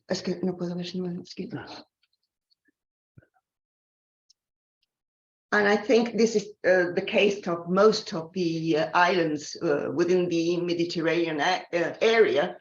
The Balearic economy is specialized on tourist activities.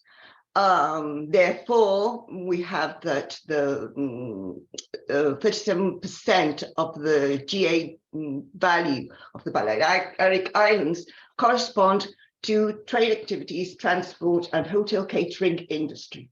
As seen in this plot, between 2011 and 2017, there has been an increase of number of tourists visiting the Balearic Islands as their main destination. Next one, please. This one? No, next one.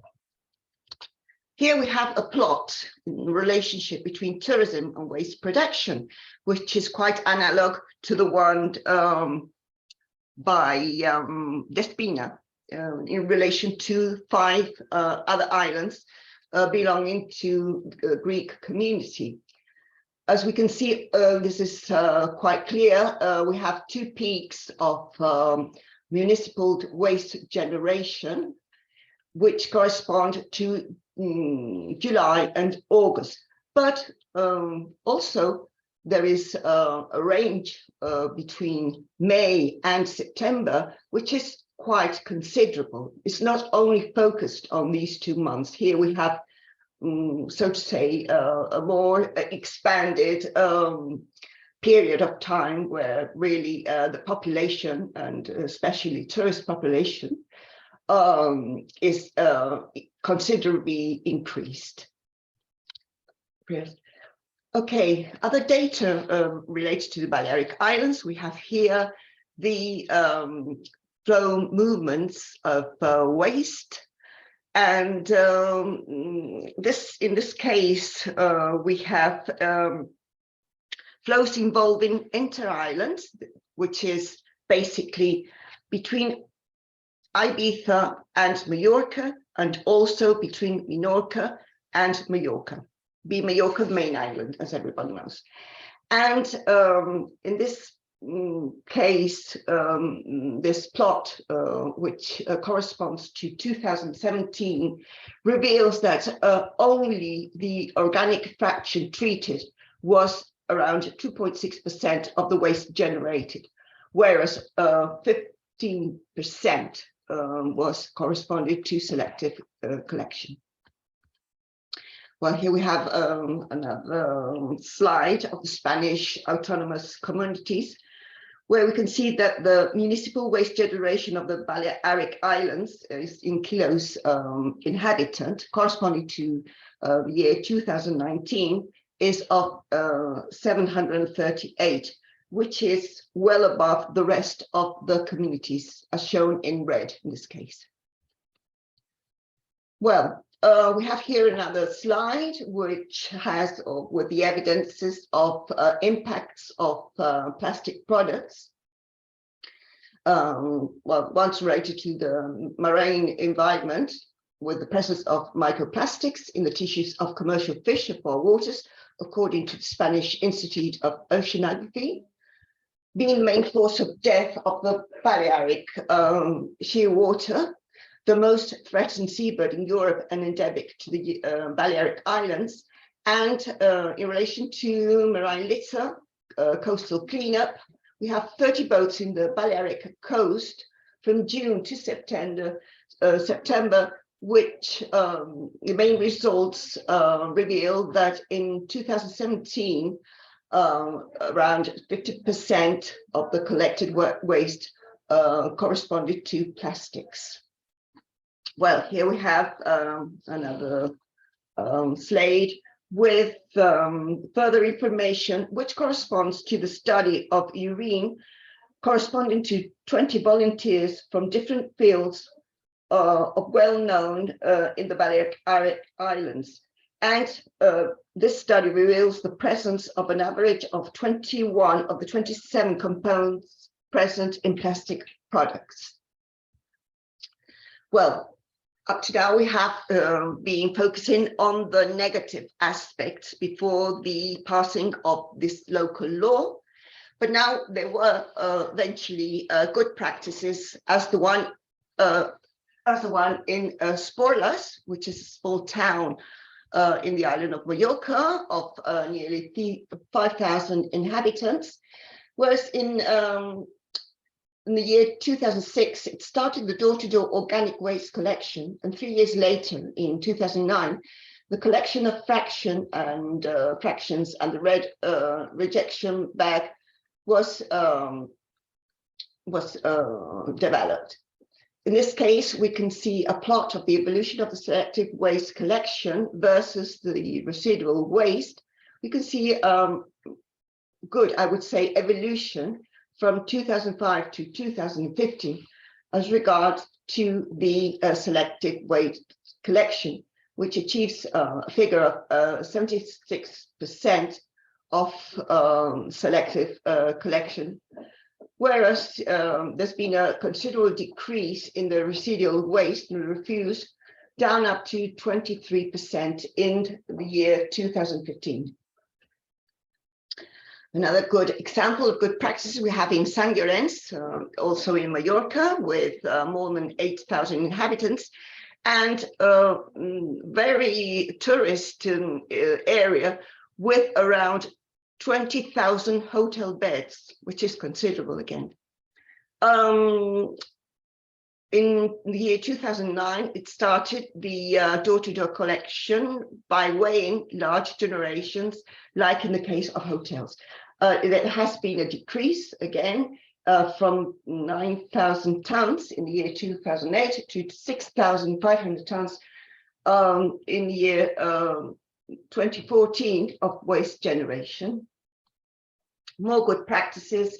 Now here we have the capital of Mallorca, the city with more than 4,100 inhabitants, which considers or dwells most of the population of the island, around half of the population. And here we have data of the municipal company of waste management in Palma, which is Amaya, and we can see the evolution of selective collection from 2015 until 18, covering 15% to 23%, plus 23%, which again is a considerable increase. And again, we have a picture down the slide of the mobile selective collection. And they have seen that this recycling percentage has increased since the installation. In the beginning, it was 20%. And it has increased up to 20% of recycling after the years. Well, now here we have an example of different campaigns from the local government promoting domestic and community composting and reuse of glasses, as the ones done in Mallorca and Minorca, the second island in extension of the Balearic Islands. Well, here we have a picture commemorating in January the 19th that the Parliament of the Balearic Islands passed the first law of waste and contaminated soils of the Balearic Islands with the participation of different population sectors. And this law was further published in the local governmental bulletin, we call BOIB. On this slide, as an anecdote, a manifestation was called to join in the funeral of the single-use plastic producers. Now, as measures applicable from 2021 onwards to achieve the objectives referred in the waste Balearic law, we have examples such as the payment per generation, rates dependent on the type of quantity generated, bonus on good practices and for reasons of social urgency, compulsory selected collection of organic matter, textiles and also vegetable oil. Main goals being the reduction of generation of waste and reduction also of food waste. From 2021 onwards, we have certain single-use plastic products that cannot be sold, distributed or used, such as the case of light and very light bags, rings for cans and bottles of beverages, glasses, plates, cutlery and trays. again, we have the same issue. In this case, applying to drinking straws and ear swabs and candies, lighters, razors, cartridges, and products containing microplastics or nanoplastics. Can you please conclude? Yes, in a couple we're of going minutes. through a little bit more. The next slide. And other measures involving public administrations by the delivery of reusable bottles and the obligation to serve tap water in hotels if required by customers. And examples of tax compliance tools to achieve the goals, such in the case of pilot test of deposit return system in Formentera, which is the smallest island of the Balearic Islands, of the 4 main Balearic Islands. We'll just go through this. And landfill and incineration. Okay, well, this involves landfill and incineration team. Okay, and just to conclude, and I have another project to circular economy. We have a touristic tax, and the main goal are the environmental project, and most of them are for the companies to change the model and to go to the circular model. And just to finish, you can see a video. We don't have time now for the government, a really funny video to say bye plastic. And the last idea, the last year we have from the last year we have another law just for the tourism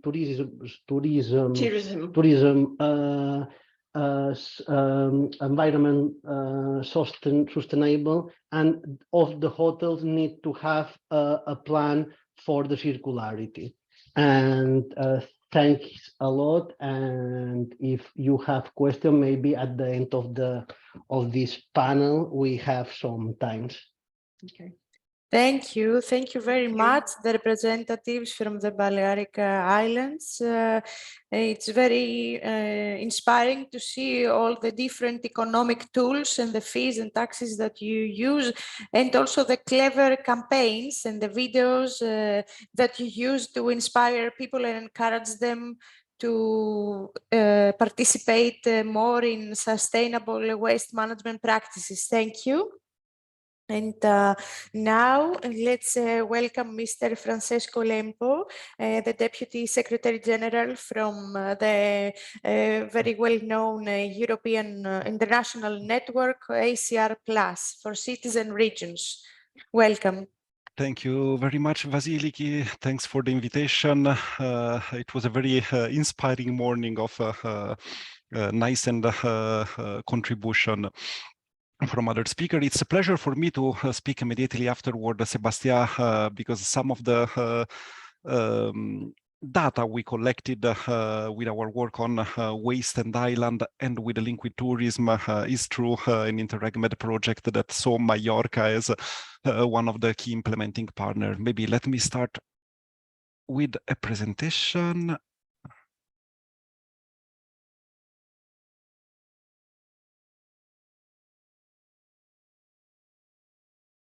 I hope, not sure it's in full screen mode.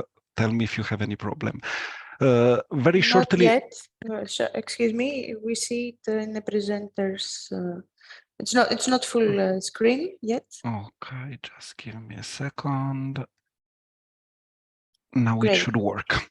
Yes, okay, thank you. Very shortly about ACR Plus. We are an international network of cities and region. We have also other stakeholders in the network, but our core approach and angle is the one of implementation, design of local policies towards waste prevention and circular economy. Our members are in 25 countries. We have key island members like Regione Sardegna, Cyprus are the more relevant one in our network. And we have some experience in previous work with island that we are going to touch upon during the presentation. Just to clear up about our kind of work and approach. So our work is really based on the principle that cities and regions are bridging actors. They are the ones with who can access different political hierarchies from the more local to the national level to stimulate a dialogue. They have a constant interaction with citizens, but also with other local stakeholders from private and civil society. They can broker different interests because they are a third party in the middle of different interests, and they have some direct tool to work on a local level. This is where we focus more. So we really build a community of practices, peer-to-peer community of practices of our members to analyze these tools. In the case of Ireland, the Balearic presentation already mentioned so many of them, from taxation to public procurement to citizens engagement, raising awareness. So we really try to help our members on looking at the overall picture of local policy instruments and how they can fit together for wider objectives and long-term objectives in a better coordination. Our specific angle for today, we don't want to be so broad. We really want to start with our concrete experience on working with Mediterranean islands. So just to mention the Interreg Mediterranean Blue Island project, which ended in 2021. 14 partners from 8 countries representing 9 Mediterranean islands. We are the dot blue in the north, the only Brussels-based one. 3 phases, so monitoring plastic pollution, wastewater changes in quality of wastewater, and a waste characterization study in 9 islands over the touristic season for 3 years. Testing, so design, development, and monitoring of local policy instruments in the 9 Mediterranean islands, and then a transferring phase, so a dissemination and raising awareness campaign, and the usual graphic with the wave of raising tourists and raising wave in parallel. Second key project that it's running until June with a totally different approach, more agile and locally tailored support scheme through the COSME funding mechanism, is with partners from Cyprus, Spain, and France.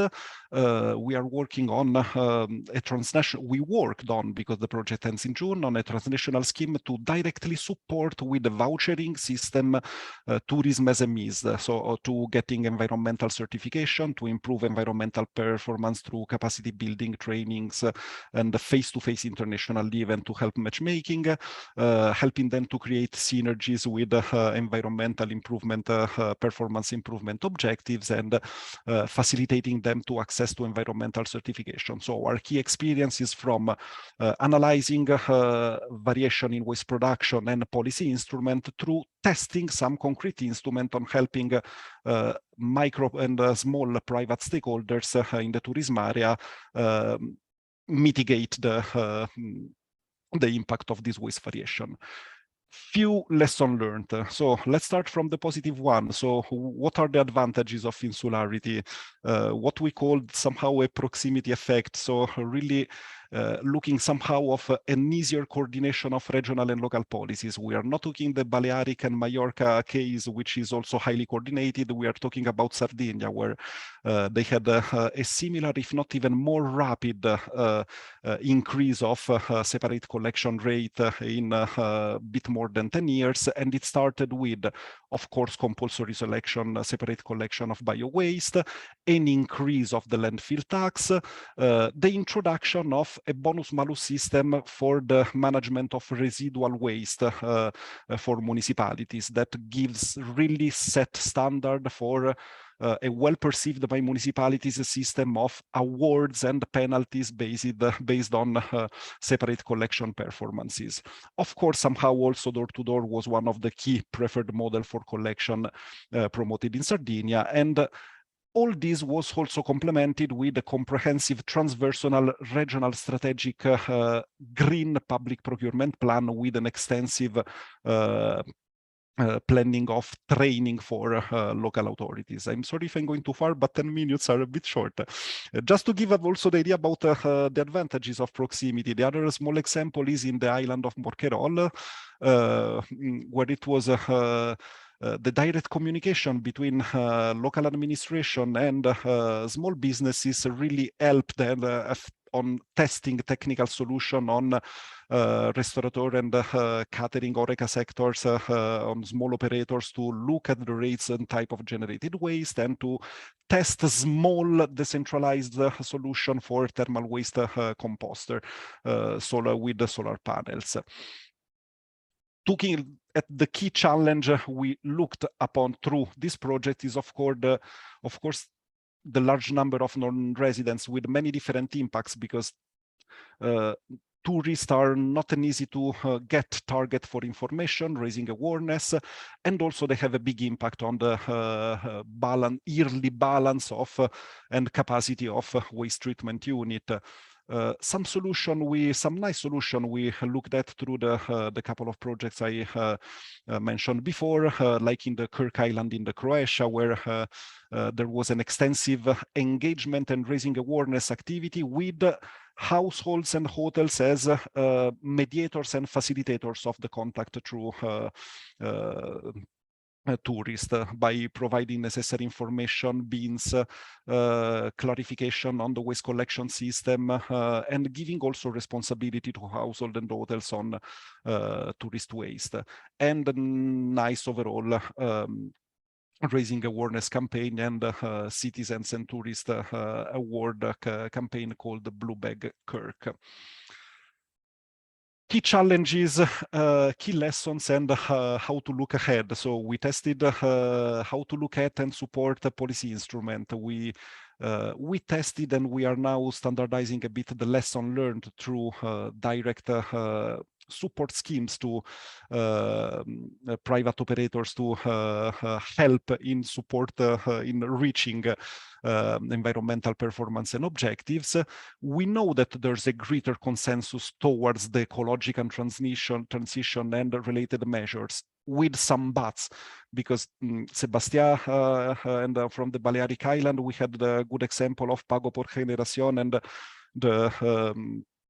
the pay-as-you-throw instruments that are set in place. We know that in Greece, the dialogue between the national planning level and the local implementation level is a bit more complex, and it reaches different level of complexity that are touched also by other waste prevention instruments and circularity instruments. Landfill taxes were already mentioned, but citizens engagement is another fundamental tool, not to have citizens, not to let citizens feel alone with the burden of improving circularity, but letting them feel in a shared path with shared objective with not only the public authorities, but also other key stakeholders.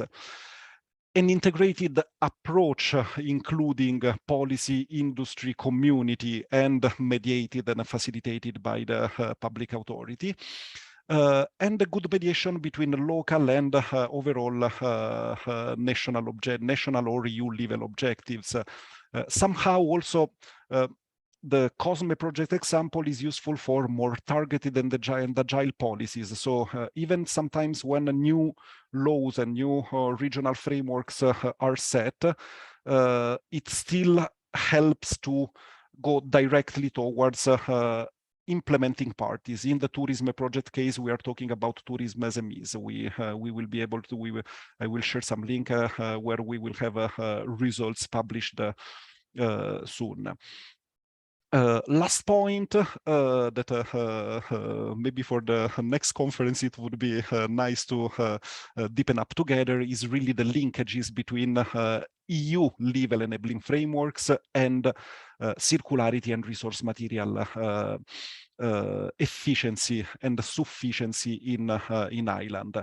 We have an extensive policy set about single plastics, but just to make the key example, we see that on overall global level, the production, even if recycling of plastic increases, the production of the same type of plastics increased more or less with the same pace, sometimes with even with a higher pace. So dialogue between local policy making and local objective setting and EU enabling frameworks is fundamental to fine-tune which is the impact and how the measures and EU frameworks can be rearticulated. So not only aiming at recycling, which is a first step, but aiming at resource sufficiency, which is the key for the long-term development of sustainable development in Mediterranean island.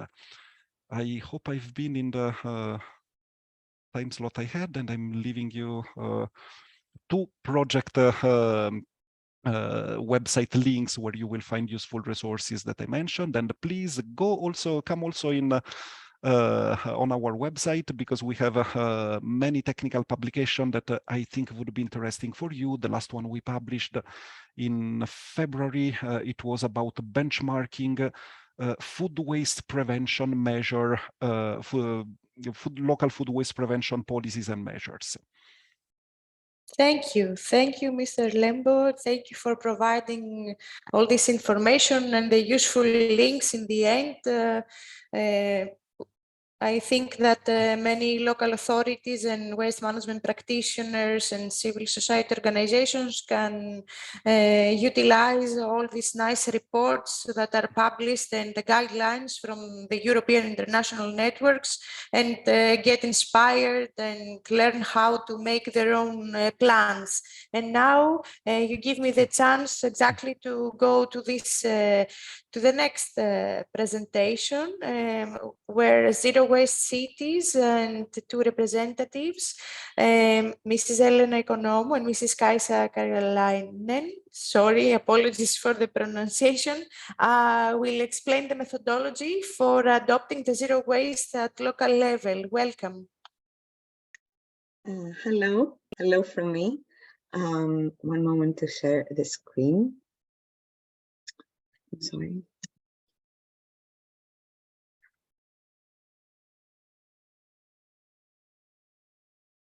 Okay, so hello, I'm Elena Economou. I work at Ecological Recycling Society, which is also a partner of the LIFE-IP project. And I'm here representing both my organization and Zero Waste Europe, a European network whose national member we are, along with my colleague Kaisa Karjalainen, who will speak a little bit more on the specific tools in the zero waste certification of the Zero Waste Cities program. So a few words on who we are. Can you see the slides, okay? Yes.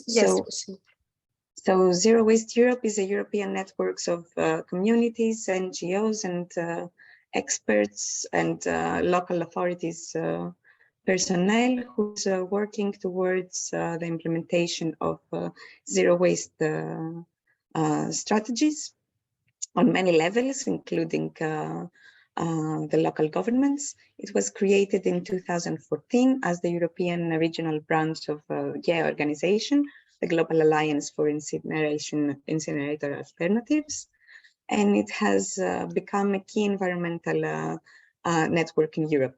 And the Ecological Recycling Society, ECOREC, is a Greek NGO which focuses on the protection of the environment and the management of resources such as waste and other natural resources like water and energy.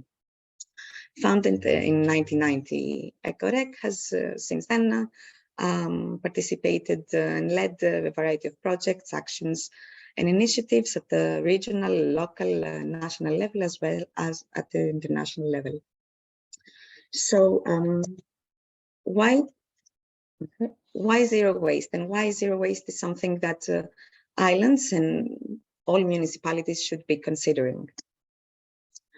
So zero waste proposes a different management model for waste management, which is the goal to conserve all of our resources in production, consumption, and through the reuse and recovery of products and materials. So in the zero waste management model, the focus is placed on waste prevention, reuse, and public participation. And a zero waste municipality always keeps reducing waste as its top priority in all the policies regarding waste that it introduces and implements. So waste management in the zero waste model is focused on the zero waste hierarchy pyramid, which is like the waste hierarchy pyramid, only a little bit enhanced. If you look at the bottom of the pyramid, we have the unacceptable solutions, which are final disposal. And the reason is because final disposal, whether it's landfill or waste to energy, does not help us at all with the preservation of the resources within the economy, as circular economy suggests for a sustainable economical model. So in this context, recycling and separate collection and composting are placed in the middle of the pyramid and not at the top, because while they're very valuable instruments and very valuable practices that we need to apply in our local communities, they're not in themselves enough. More effort has to be placed on preparation for use and reuse, and in reality, in waste reduction. And waste reduction starts with us refusing waste, rethinking waste, and redesigning products and services with these elements in mind. So in the traditional waste management model, we see more centralized infrastructure and facilities, capital-intensive investments for the development of these facilities, final disposal, burning or landfilling waste, and lock-ins because of the gate fees of the centralized facilities, whereas in a zero waste model, we try to have at least some level of decentralization in our infrastructures, meaning, for instance, local composting or local reuse centers. These facilities create more local jobs, and the zero waste model helps us identify and reduce waste where we need to and in the waste stream that we most produce. And so all this strategy enables waste reduction policies to be implemented and perfected over the years. So the benefits for the cities are quite clear. With less waste generated, there is less waste to manage and less residuals to dispose of. We can achieve reduced expenses and reduced fees by the increase of recycling, reuse, and by the gradual improvement and perpetual improvement of our local collection, transport, and management systems. Also, this model of waste management allows for better social integration, especially when in collaboration with social economy and civil society, more social innovation, compliance with laws and national and EU laws and national and EU goals, and more, hopefully one day we'll have that also in Greece, a circularity of resources within the community to make local investments at the local level. So the Zero Waste Cities program is a program that covers over 480 municipalities in 15 countries, which participate in different levels. A lot of them are pursuing the Zero Waste City certification that my colleague Kaisa will speak on very soon. And these municipalities are supported by a vast network of local and national coordinators and experts that support the best practices and the front runners and pioneers of our network. In Greece, we have 3 municipalities currently committed in this project, the Zero Waste Cities project, which is Varivula Vouliagmeni, another partner of the LIFE-IP project, Skiathos municipality and Tilis municipality, whose example we saw before. So to show just a little bit of the impact this project has, using data collected from 460 municipalities, we can see that the average separate collection rate is 67%. So for most of the municipalities, the EU goals have been achieved, and for long-standing members of this movement who've been applying these strategies for a long time, we've seen them achieve phenomenal separate collection rates, which are up to 93%. And the average municipal solid waste generation in this network is 342 kilograms per capita per year, which is 160 kilograms less than the EU average and 183 kilograms less than the national average here in Greece. This is a map of our cities, and you can see them distributed across Europe. And now I'll be giving the floor to my colleague Kaisa to speak on the certification.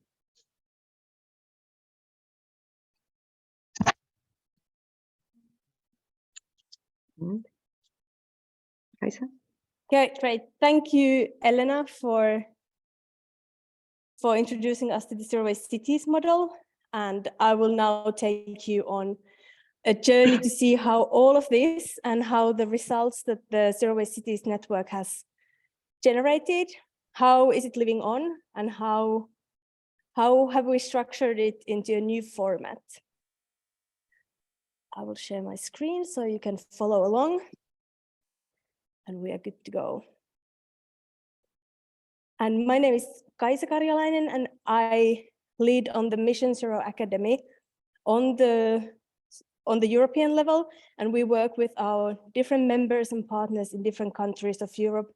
So, for example, Ecorec in Greece is a long-standing partner of ours to help implement this, to take into consideration the local context, the local laws, the local possibilities and challenges. So, partially what Elena already covered is that we have received great results from different parts of the continent on waste management. Here you can see an example from the Treviso region, how their separate collection rate went from quite modest 27% to almost 90% currently. At the same time, the residual waste went down, and what's most interesting is that the Treviso region is the cheapest waste management area in Italy, even though they have very ambitious policies for waste reduction, reuse, separate collection, and avoiding disposal. And this is what we want to create with all the municipalities, all the islands in Europe. Here is the story, how it all started in Capannori in Italy, in a small town that wanted to transform their waste system. It grew into 440 in 2021, like Elena mentioned, getting great results, good improvements. And that led us to understand that we need to be more structured, more organized, to really transform these things that we know that work, we know that work in different contexts and bring good results, into something more actionable and understandable for other municipalities elsewhere. And in order to do that, we created the Zero Waste Cities certification, which was launched exactly 2 years ago. And that's where we concentrated all the learnings, all the good practices. So it's kind of like the guide for municipalities, which steps to take to get to great results. We have already some islands on board as well, also some other very touristic areas that are not on islands. So we have tested it also in the context of islands. And currently we have places from Riga to Barcelona doing this work, more coming almost weekly. On top of it, we have realized that businesses, they need to be on board, because especially in the island context, businesses might be a big part of the economy, especially if tourism is involved, because they inflate the population in form of restaurants, hotels, different accommodation providers. So we realized that in order for municipalities to reach their goals or even get any sort of good results, they need to work with the business sector as well for them to do their part. Municipalities can incentivize them with different discounts, different benefits, giving communication support or technical support. But then at the same time, the businesses, they have internal willingness also to do this kind of work, because their customers are demanding better waste management practices. So we have also a zero waste business certification, especially catering for the hospitality industry currently. The principles are the same. The ambition is the same. It's just a different setup for if you are a municipality or a business. So same process applies. So how does it work?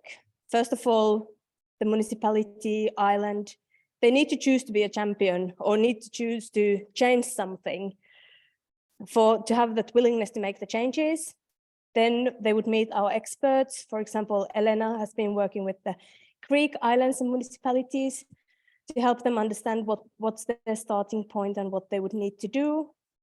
Then making an official commitment to set off. We have realized that for any kind of municipality, it's crucial to have the political will and the political commitment, because this work takes longer than one election season. So we need to make sure that even if the government changes, the work continues. For example, Sardinia was mentioned earlier. They went in about 15 years, they went from basically 0 to 75. So it took a few election seasons to get those results. And typically making the commitment is a vote in the local council.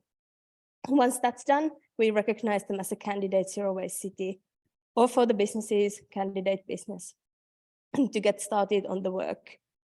And it's separated as a separate line of work or separate step, because it's so important for anything that happens after. So who are the candidate cities at the moment? There is some big names that you probably all recognize, like Munich and Leipzig in Germany, Barcelona in Spain, and Riga in Latvia. But then on the right-hand side, in pink, you can see also islands. There is Formentera in Spain, the municipality of Ipsanos in Cyprus, and the touristic island of Kirk in Croatia, consisting of 7 municipalities. And then, of course, Skiathos and Tilos in Greece. And we heard about Tilos's work a bit earlier. Also for the businesses, we have, for example, the 5-star resort of Shedi. And what's important to mention about them is that they are one hotel who is in a very touristic destination, and they made this commitment, but now they are like towing the rest of the municipality and rest of the businesses after them, because they are showing others that it is possible to make changes. And now others want to be on board, and that really helps the municipality to have the courage and the security that if we're going to make changes, if we're going to have our infrastructure in a better position, the businesses will be on board and do their share of the work. There's also some other islands coming soon, hopefully. The island of Ibiza in Spain, the small island of Bornholm in Denmark. It's quite separated from Denmark, because in order to get to Bornholm, you actually need to go to Sweden first to get there. And they are also in a curious situation, because their incinerator, which has been the main form of waste management there, it's going to be shut down in about 5 years. So now they are busy deciding, what do we do with our waste currently? Being an island, being in a bit isolated situation, they have realized that going zero waste is the best way forward. The same with the municipality of Funchal in Madeira Island in Portugal. Same situation, they don't know what to do. Tourism sector is growing quite quickly, and they need to figure out what to do. And they have decided that zero waste is the way forward, because any sort of waste management is quite challenging in an island condition, but waste reduction makes so much sense. Same happens in Ibiza. Their landfill has about 5 years of life left, and then they need to know, what are we going to do? Are we going to ship everything to Mallorca, to mainland, build a new incinerator landfill in an island which doesn't really have space for it? So very practical challenges that our certification system and the expertise work that goes with it is going. Then the second phase of being certified or getting certified, of course, you need to make a strategy that has the goals, not only long-term, but also short-term goals and the actions that go with it. You should monitor the progress, because otherwise you don't know if you're even moving into the right direction or not. update your plans if needs to be, and then eventually there will be an external third-party audit that checks the compliance with the criteria, but also the impact and the results of the work that they have. Here on the right-hand side, you can see an example, a little snapshot of an audit report. So there is required criteria that all the municipalities, no matter who you are or where you are, you have to comply with. And that's to really set the basis, the foundation for success. So they are basic things that all the municipalities have to do and they can do. And that really sets the stage right for great results in the future. And then there are these points-based criteria that measure the level of ambition and impact of the policies that they are implemented. And that's a bit more flexible because the municipalities can choose which one they comply with or not, and also in what kind of time frame. So that's where we can take into consideration the local conditions, what's the low-hanging fruit, and what are maybe more difficult ones. And that's, for example, we can take into consideration the specific context of islands. Who are the certified ones? We have 12 certified cities at the moment.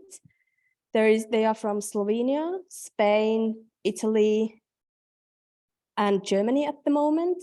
The best ones from Italy and Spain are getting 4 stars, which is very, very good out of 5 possible.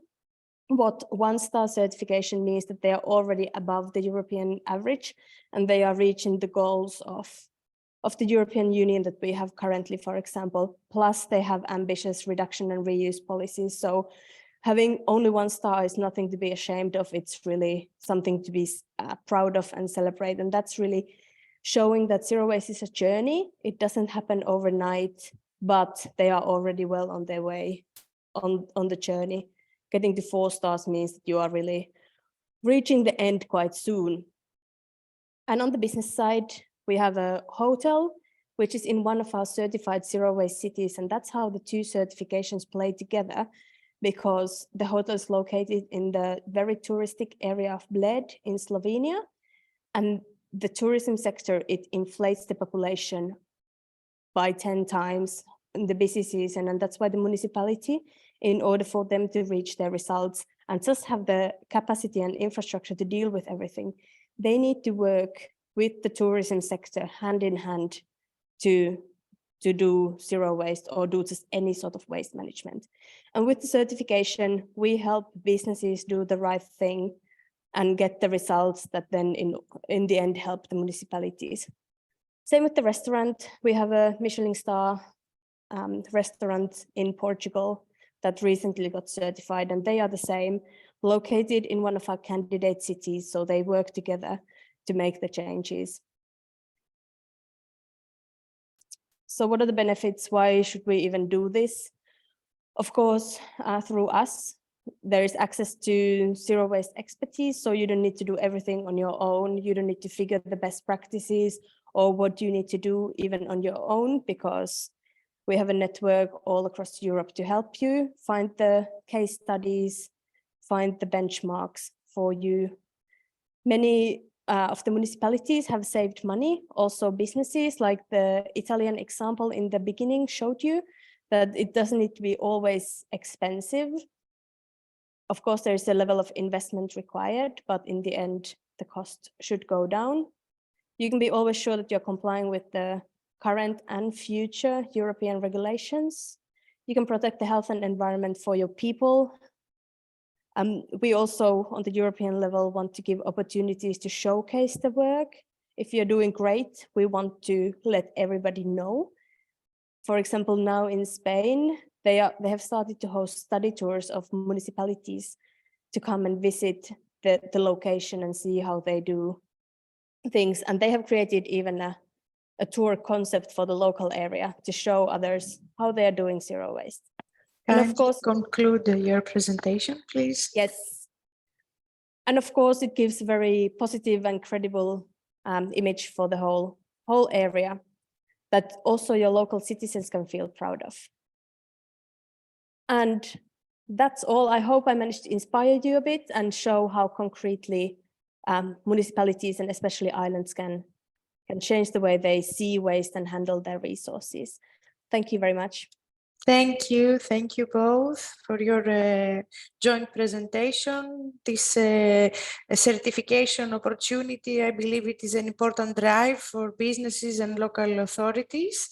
And now, before we go to the last presentation that Elena Economou will give us, I would like to inform you that in the end we will also have a welcome speech from Mr. George Sarelakos, the President of Aegean Reprieve, because earlier in the panel discussion he had some connectivity issues and he couldn't have the chance to give us his view also. Thank you.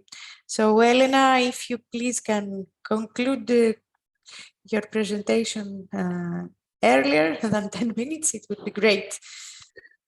Oh yes, basically because we've both been speaking together with my colleague Kaisa, we just have to show a little bit of the theoretical aspect of this management and the current applications from a policy perspective. So to look into the basic elements of municipal waste management under a zero waste model. As Kaisa also showed in her breakdown of the certification, we focus on specific policies that we know that have good results, such as the ones that you can see in this slide. And in regards to what are the current management challenges in Greece, we more or less know them and have already been discussing about them. Spatial zoning is a particularly important issue for island management, as well as the seasonal population fluctuations caused by tourism, but also the simultaneous limited capacity to manage those extra waste flows, the hiring restrictions and bottlenecks that are observed in our islands, which can greatly impact the quality of services, the training opportunities, and the development of long-term expertise for workers during the summer. And also we have the transportation and the plastic pollutions issues that are related to both. I'm going to skip these examples here. I'm only going to mention, because of the land availability and the importance of organic separate collection for the success of a zero waste policy, that community composting is a solution that does not require heavy environmental licensing or too much space. It can be done at a municipal or a sub-municipal level, so it could be at a neighborhood level as well. And it's a very good example of why these strategies work, because we can see here that after the initial cost of the investment,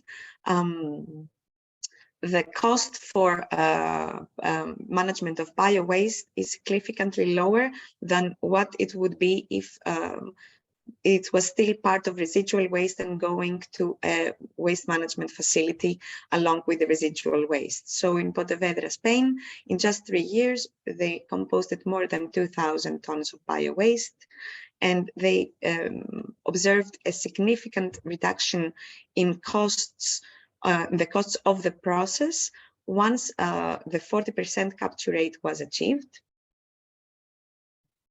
And then to speak a little bit more about Sardinia that my colleague Kaisa also mentioned, in a little more than 10 years already, the separate collection and many obstacles down the road, the separate collection was significantly increased. It's at 60.5%, well above the goal that it should have achieved at that time.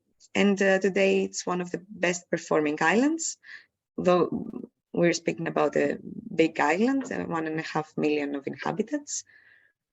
But still their graphs neatly show how by increasing separate collection, we observe a simultaneous decrease of residual waste.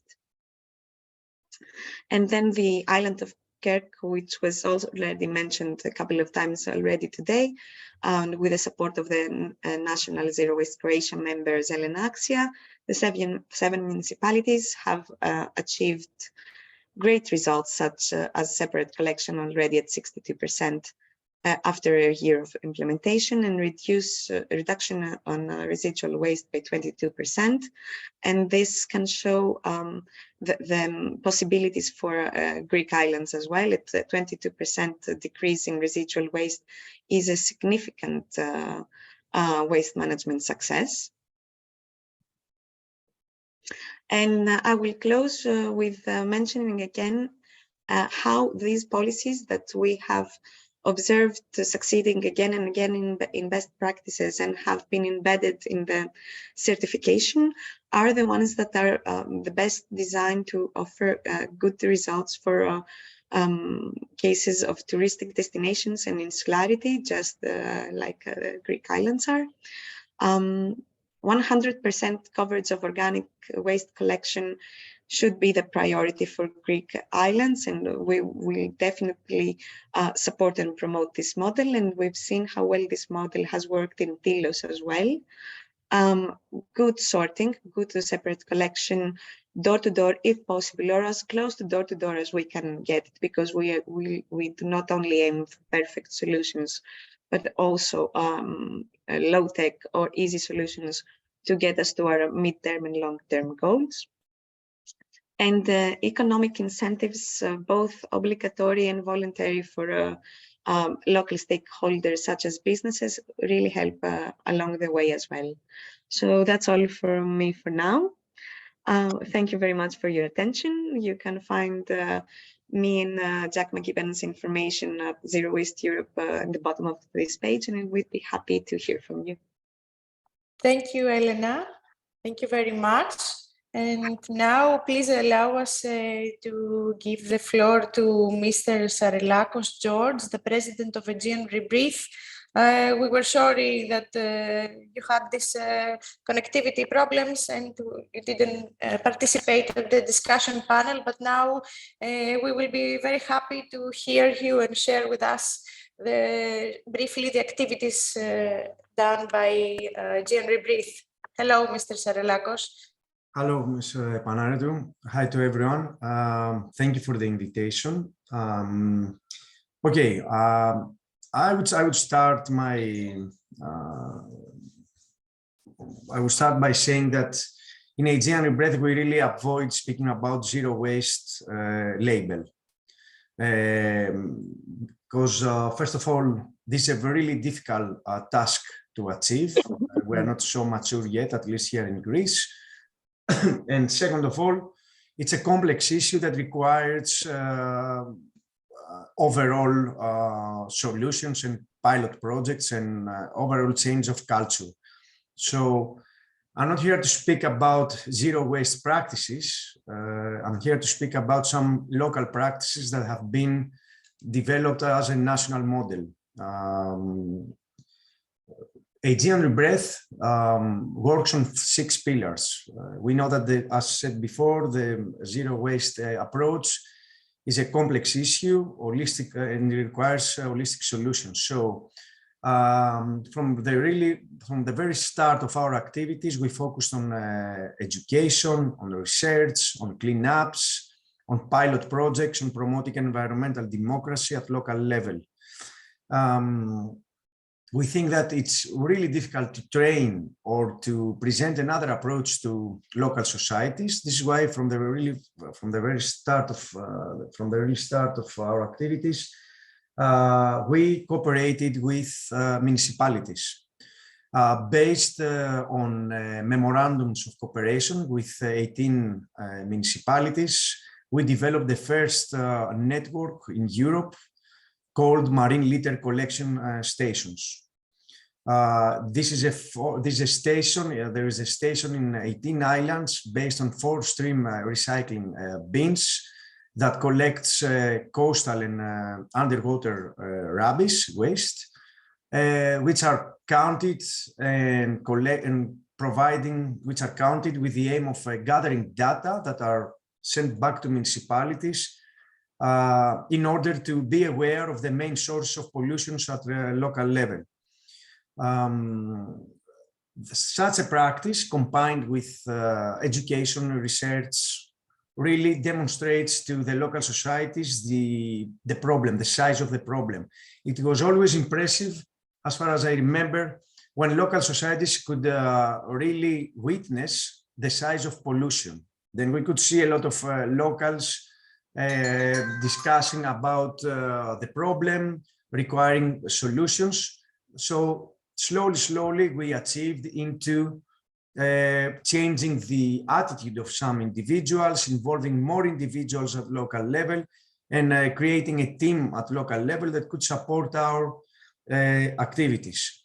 Based on this experience and these findings, these lessons, Aegean Breath a year ago started an initiative about developing the first network of municipalities based on legal entity status, meaning that we started with an informal network of municipalities where we could share practices, develop pilot projects, identify best practices. However, we understood that something else was required.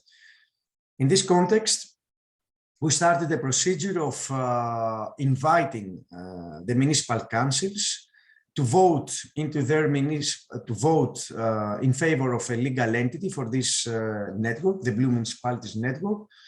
And today it's a special day for us because we have already concluded the procedure we started 4 months ago, meaning that officially there are 18 municipalities that participate in a network with a legal entity. At the same time, we signed a memorandum of understanding with the Central Union of Municipalities of Greece, with the aim of developing an umbrella an official umbrella that would definitely enhance our activities as well. However, these are the interventions we took at institutional level. However, all these years we have really worked in the field. For us, it's very important to work in the field, to involve local communities in the areas of cleanups and education and research, as said before. But in order to achieve zero waste practices, we thought from the first moment that we should involve international companies as well. International companies that would develop pilot projects under our supervision or under our guidance, pilot projects that would take place in the Blue Municipalities network members. Therefore, we have cooperated with some of the largest multinational companies into developing pilot projects in the locations I mentioned before, without though being involved in our core activities that are taking place in cooperation with the local societies. So the zero waste practice, according to our approach, involves local societies, civil society, institutional authorities, and the private firms.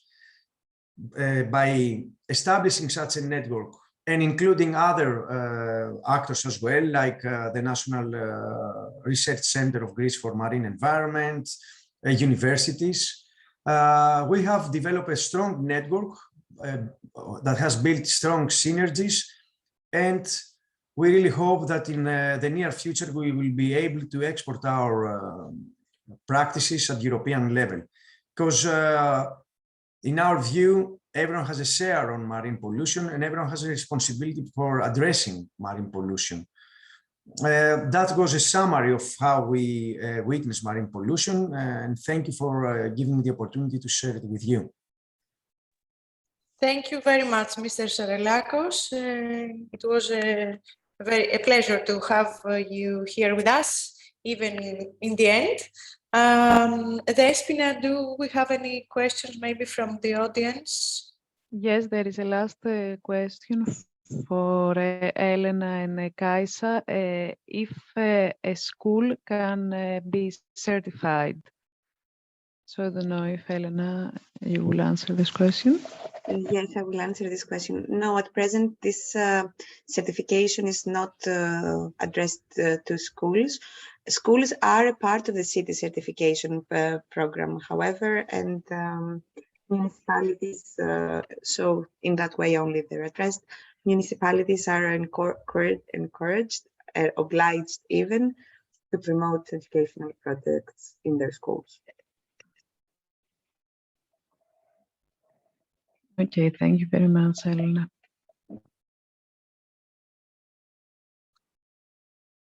Okay, do we have other questions maybe from the audience?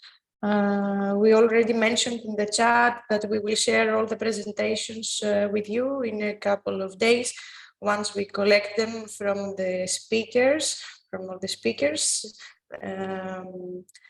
And also we publish the recorded webinar on the website of the LIFE-IP project. It was a very ambitious webinar. We had 19 speakers, and we thank you, all of you, for all this information and the examples and your optimistic views, and that you show that the zero waste and circular economy approach can be real. It can be implemented at local level in island areas. If you allow me to summarize maybe a takeaway message in order to become zero waste champions, as the speakers already said, maybe we need to focus on 3 points. The first one is to have a strong will to drive the change, especially by the local authorities, but also this strong will is needed by all the interested stakeholders. We need to include everybody and to work together towards a common goal, from locals, tourists, Horeca businesses, and farmers, maybe depending on the activities implemented on its island community. And finally, we need to be brave and bring new ideas. And don't be afraid, because our experiences have shown that most of the times people are ready to follow new ideas, and it is only needed to explain to them how to do it and provide them the correct and appropriate means. And maybe the island communities have many difficulties to face and constraints because they are away from administrative centers and big central waste treatment infrastructure and recycling industries. But we have experienced that traditionally island communities can be very powerful, and they have strong common local identity. They know how to work together effectively, and they care very much for their natural environment, and they want to keep their culture alive. So all of these characteristics make island communities very, very strong. Thank you again very much for your participation. Thank you all our panelists. And we hope to have inspired you today how to bring the zero waste approach to your organizations and your local communities.